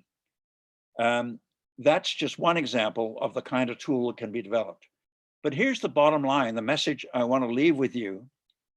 Of course, lawyers can do mediation, but mediation does not need lawyers. And what's happened to chapter 26 is a case where in a contest between lawyers and the people of the Yukon, the lawyers unfortunately have won. I'll move on. So in a functioning democracy, I'm talking about public government now, ministers, it is the job of ministers to say what they want done. What was the government elected to do? What does the minister want to achieve in his or her portfolio? It is the job of deputy ministers to offer alternatives to how that might be done. So the minister says, I want to do this, and the deputy will offer various alternatives to how to do it, various cost options, various design options, and so forth. And in a normal order of things, the minister or the cabinet will make a decision based on those recommendations. In the olden days of chiefs and band managers, this division was not so clear because in small communities, chiefs might be both policymakers and administrators. And I remember a particular episodes of North of 60 when that was a television show where that became an issue. It is very common in many cities of the world to see that large governments, relatively large governments, are not immune to these issues.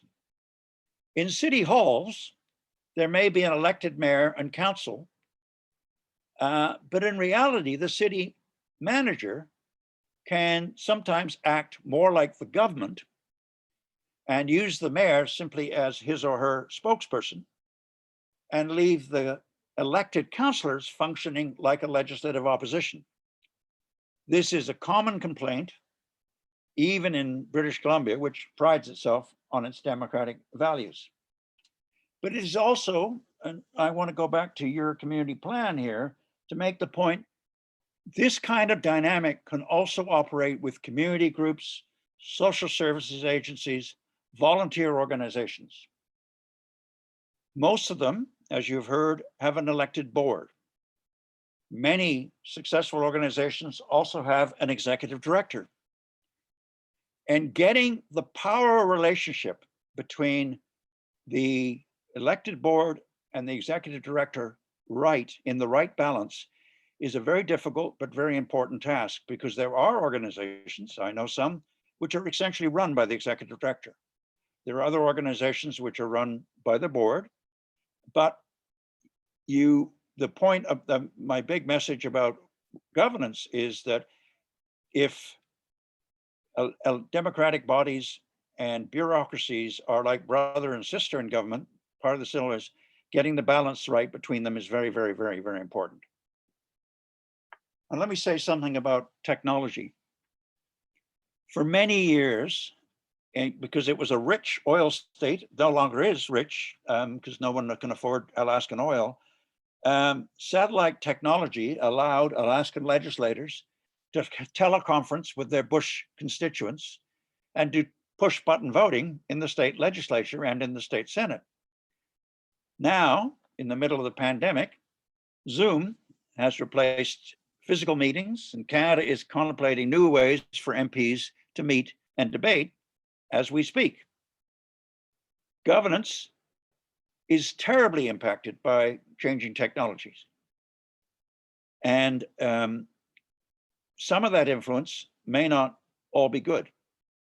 Nowadays, we have in much of the world, big money, sophisticated polling, powerful corporate empires, Facebook, Twitter, etc., can have the ability to control all our personal data, mine it for their own use, bias the news and the information we receive, and therefore inappropriately influence electoral outcomes.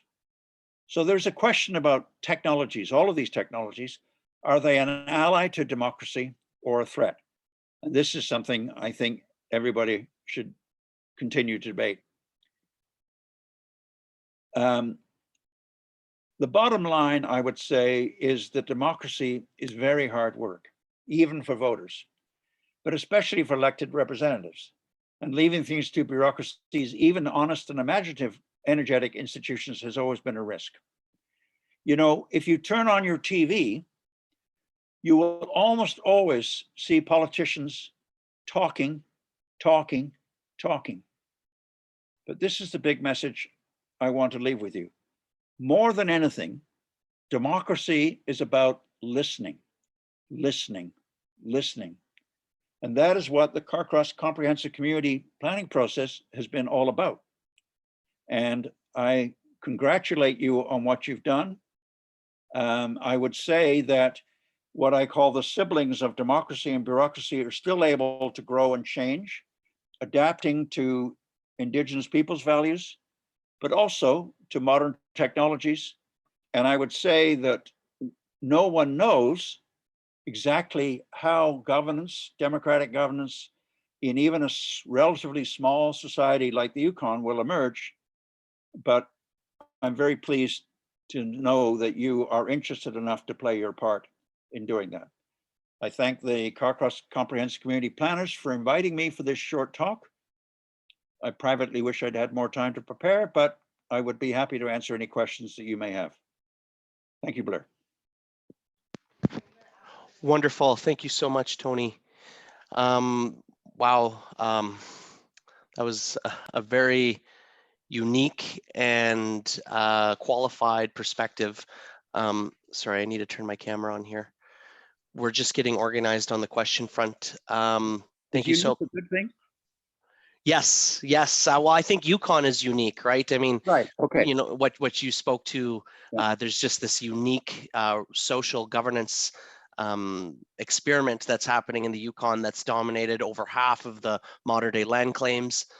There's certainly been significant evolution on regional governance, but you know, there's certainly a lot of things on the horizon, and you know, you put a lot of things into perspective, both traditional values in the incorporation of how traditional values governed us historically and how those lessons can pay us forward, but also what are some of the dynamics on the horizon. And it was, I mean, I can tell that you are a professor and you are very comfortable with teaching. And I felt that was very much a fulfilling lesson. And there was a lot in there to unpack. So I'm hoping that we can start queuing up some questions. If there's questions out there, please share them with us. We have one question from the floor. There is an acronym. Tony, I don't know if you know of it, but I'll read it out loud. So what do you think of the district planning structure in the SGFNAs and the Municipal Act as an option for a community like Carcross? Self-governing First Nations was the acronym. Gotcha, thank you. So could you repeat the question, Jesse? Yes. So what do you think of the district planning structure in the self-governing First Nations and the Municipal Act as an option for a community like Carcross? Well, I would have to say I haven't thought about that question, and I don't know enough about what you've been doing in your process to really answer it. I do believe, though, and I made this point about the mediation tools. One of the beauties of what has been done already in the Yukon is that it creates the possibility for communities, especially communities that are both First Nation and non-First Nation, to create new kinds of structures that might not have been seen before. If you think about the last 50 years, the creation of co-management regimes, the land use planning, the dispute resolution theories and so forth, all of them were actually invented or reinvented in the Yukon Territory. I know that there are more and more people who want to retire in Carcross. I know it's become a tourist center, but like many smaller Yukon communities, it is a mixture of Tagish and Tlingit people, but also of non-First Nation people. And I think ultimately they may want to design local governance structures that actually suit them and their needs. And let me make this point, because I don't want to generalize about First Nations. If you come from a caribou culture, like the Vuntagwitchin, that will influence your governance models. If you're a salmon people, such as the people of Dawson City or the Han people, that may influence your governance structures. If you are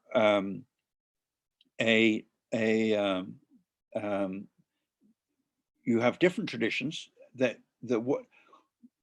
quite crudely, what you eat, how you hunted, where you fished, all these things may have a powerful influence on how you want to rule yourselves or manage your lives.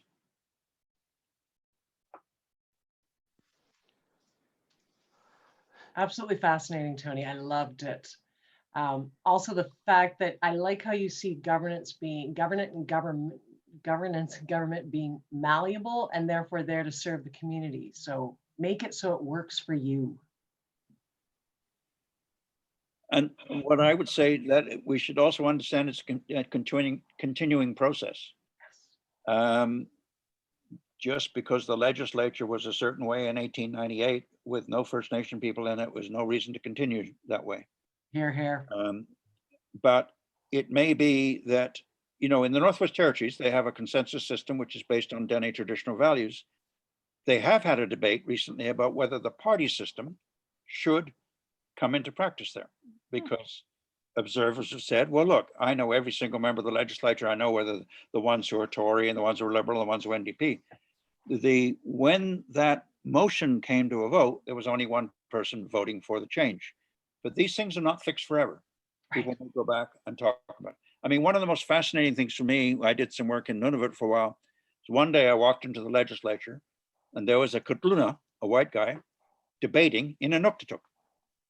Awesome. Well, that's something no Southern Canadian could ever imagine, right? Because that is a challenging language. And it's evolving in a different way. Yes. I think that's really bang on, because the whole governance in the CCP is, let's get something in place that's nimble and then explore the options and build it when we have the time and resources to do so, while we're still addressing the issues that need to happen. So I really appreciate that. It can be nimble, and it doesn't have to be set in stone, and it shouldn't be set in stone, because communities aren't, people aren't, right? Well, so stone isn't a Yukon building product anyway. Oh, indeed. Indeed. Yes. Thank you, Tony. It's been an absolute pleasure, Tony. I'm so glad you could join us today.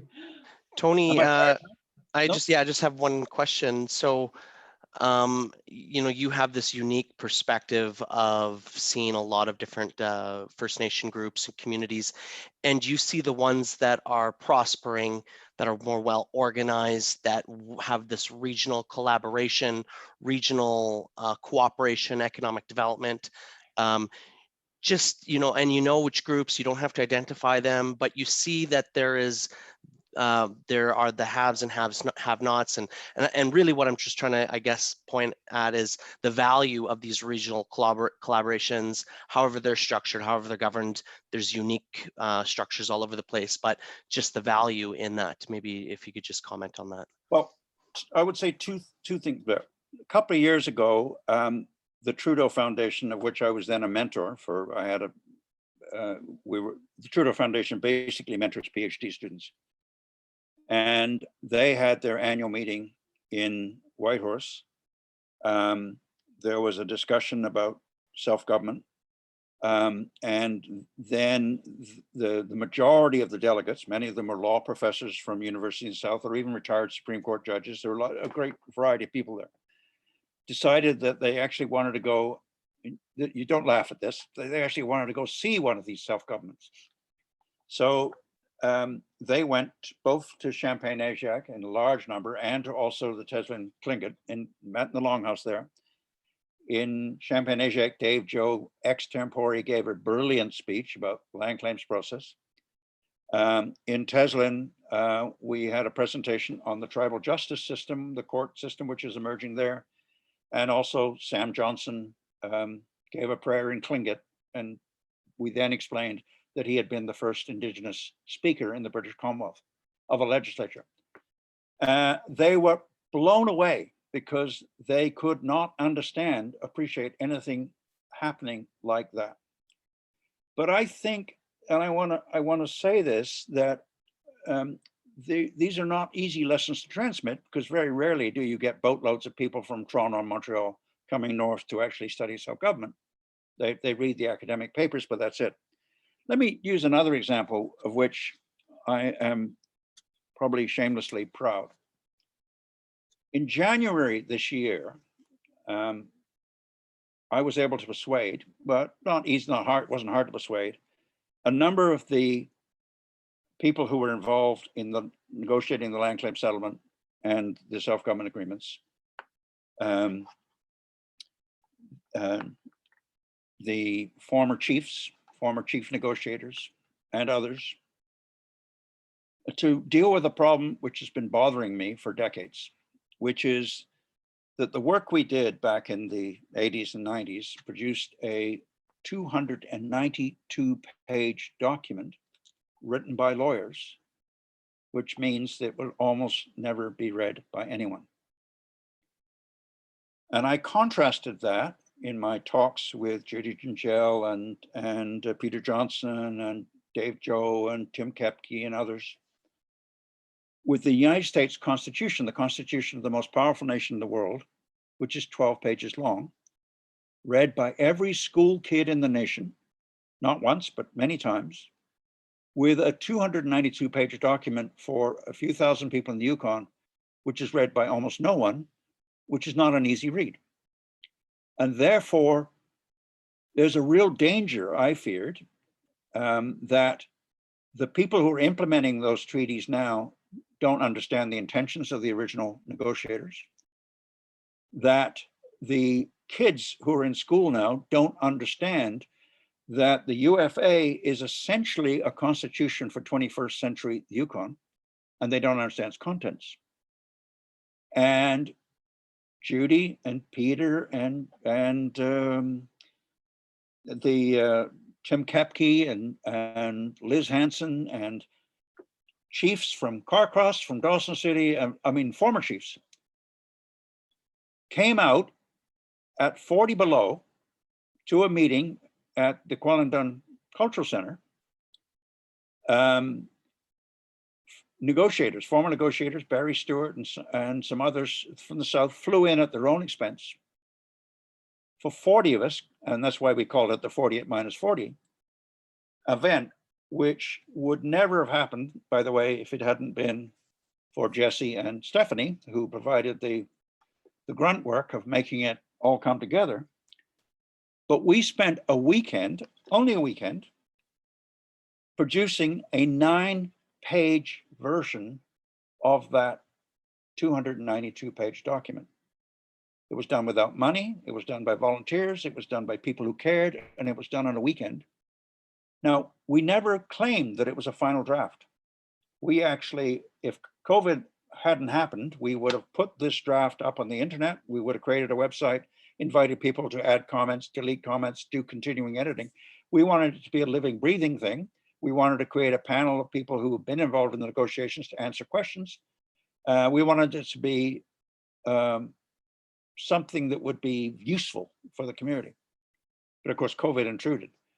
But I want to say that, which was done with no money, was one of the most exciting events of my life.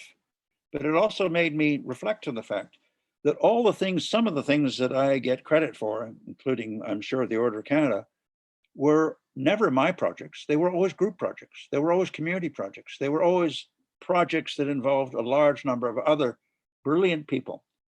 And, you know this, Blair, but I led the first government in the Yukon, which had an equal number of Aboriginal and non-Aboriginal MLAs. All 8 of those people, and we were a minority government until Danny Joe got elected and we were suddenly a majority.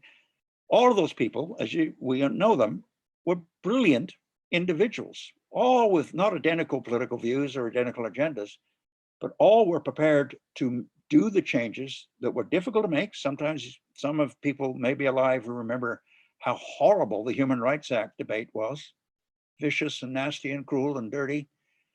But we got that stuff done in a way that was only possible because of the character and the quality and the intelligence and the dignity of people like Sam Johnson, who was the speaker, to enable it to happen. And I think I was always a believer in community, but I became a powerful believer in community after that process. That's incredible.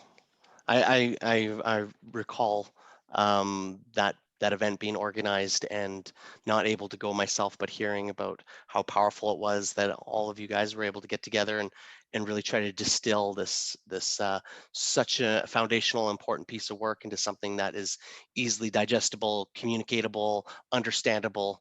It's been really interesting too, Tony. I'm not sure if you've seen that some of the communities made comic books of the various chapters. So in Dawson, they have some comic book aspects, and they're starting to share them around. And I do my best. We all do our best. We're always trying to educate constantly in our jobs. And I'm a 1985 born. It was kind of in the throes, and I only seen the glittery tail end. And so there's this huge disconnect too. And somebody who, like myself, who is part of the implementation of the final agreements, but knowing so little, or just the understandings that I have, which are partial and not fully aware of the spirit and intent. So I'm really looking forward to that type of work. And thank you so much for also bringing that forward as well. Okay, I'd love to see those comic books. Yeah, I'll have to look. And actually, there was we just did an event in CarMax, and they did a cartoon. We played it as a content piece at one of their general assemblies, and they had it was the comics come to life. They did amazing, actually. Well, So our plan was to put up a website, right? That's the kind of material we need to put on it. That's right. For everybody. Yeah. Great. Well, thank you so much. If there's no more questions, I really want to thank you, Tony. That was actually, I think that was incredible. We took more time than I think that we budgeted for, but I feel, well, first of all, we did have to shift a lot of our content. So thank you for waiting on the line. There was a power outage in Carcross and Tagish, and then it was just great to have this conversation with you and dive into this. So thank you so much. Thanks, Tony. Thank you. And thank you from online participants as well. Thank you for all your work for so many years, Tony. Sinicho, Jesse. Sinicho. Great. Well, thank you so much. So that wraps up our keynote speaker as well as the Q&A that followed. I am going to open up to Christine or Ryan just to talk about some of the next steps, implementation from their perspective. I will say this, though, that this is the first of 3 events. We'll be doing this once again Wednesday at 5:30. Focusing in on education and wellness, and then we'll be coming together one last time in this consultation series Friday, January 29th, for development and resilience. And we are excited as well to announce our great keynote speakers. We have Minister McLean, the Honorable Minister McLean, who will be speaking on Wednesday, and we have Carolyn Hilton, Indigenomics, speaking with us on Friday, development and resilience. So we're very excited. I think these spotlights really set a great tone. It's really great to have these subject matter experts to really ring home all the details and all the concepts that we're discussing. And I see that we have to do a door prize.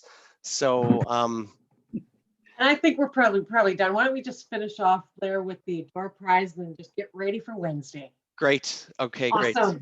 British cheese. Thanks, Tony. British Chiefs. Nice. So The winner is. we'll have to I think there'll need to be a little bit of a process, but we will post the winner on the page, on the Facebook page, as well as in the chat box here. We're just going to queue up some of we have some songs. Thank you for being with us till now. Totally appreciate it. If you have to go tuck the kitties into bed or go have that dinner that's been waiting. But we do want to honor the local artists that contributed material. So we did cover off most of the artists, but not all the content. So we're going to queue up the last 2 videos to end us. But I'll give Christine and Ryan the last word. And thank you so much. All good for me. I'm really looking forward to seeing everybody again on Wednesday at 5:30. We're doing education and wellness. Similar idea, just getting into the nub of things. Really looking forward to chatting with you then. And for me, thank you again, Tony. That was a marvelous talk, and I'll look forward to seeing everyone on Wednesday.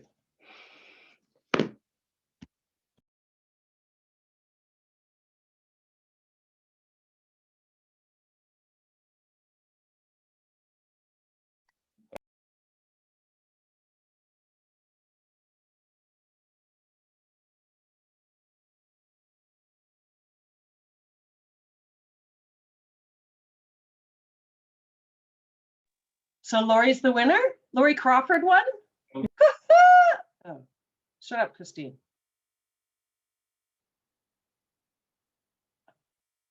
I just saw her name there. And you know me, I like draws. Sorry, I was supposed to queue up the video, and here it is. Awesome.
in the north, you go round and round. The land of the midnight sun is creeping in. Now come on down and sit right in. Well, if you sit right in, then you fit right in, and you can dance around as you go into town in the car cross I've been in late. You can even skinny dip if you stay up late. Whoa!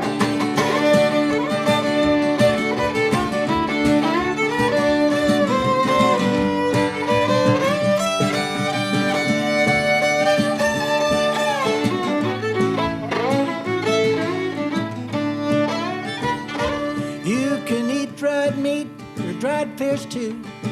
Do the bum guts bungaloo, ho ho. Eat some moose tongue, or you can listen to an old album of In Canoe.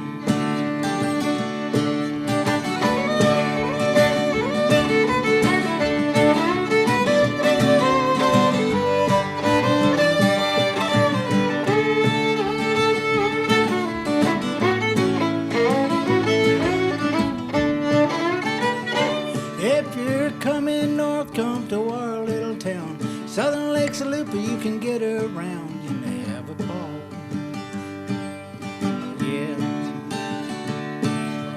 Don't stay too long or you'll end up living here like many of the stories you'll hear all the time that I come to visit and there I was. I'm still here and it's 40 years later and I got 5 kids and 3 grandkids and 1 great-grandson and some others that are walking around saying, I think I know you. You look like me.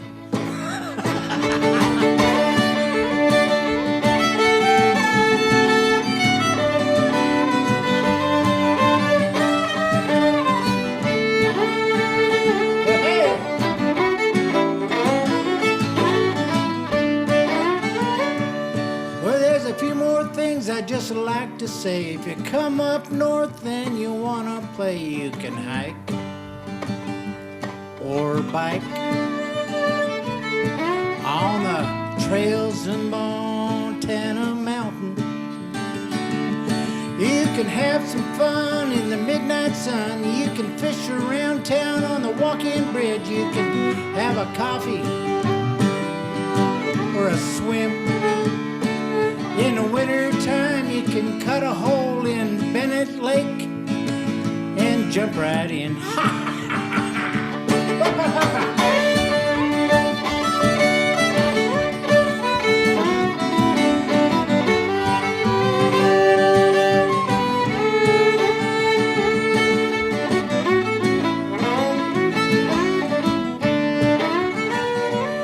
If you're Yukon bound, come to our little town. It's called Carcross. You can get around. You don't need a car. It's small enough to walk. But there's one thing that really gets in my crock. It's the only one-way street in all of the north. How does that make any sense? Come on back. Come on back. You can walk, take the railroad track, have some fun on the land of the midnight sun. So if you're coming north anytime, come on down to our little town in the Yukon Territory. You might find an elder to tell you a story. You might find an elder to tell you a story. Oh, you might find an elder to tell you a story.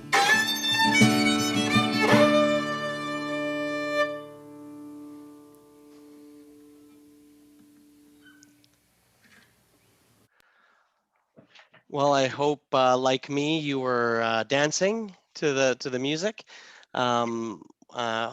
We have a door prize to announce, but I just really want to thank everybody for joining us in this new way of consulting on plans that are important to people in this new era of COVID. Really thank you to Upstream Events working with us and our team Going to Business to really collaborate on how to bring this forward in this meaningful way. I do want to also remind everybody that this portal that you're on will be open for 2 weeks, collecting your content, giving you the ability to engage, watch this video and the other videos that will come forward. So thank you once again, and appreciate you, Christine and Ryan and Jesse. So thank you, everybody. And Stephanie, who's not on the little bubble for me to be reminded, but I do appreciate everybody coming together. Thank you. This was great. Thank you, Gunther. Yeah, so the winner, so we had 2 door prize winners. We had Lori Crawford and Lynn Hartling. So thank you all for participating, and we will and we'll see everyone on Wednesday. Thank you. Great. See you guys Wednesday. Good night.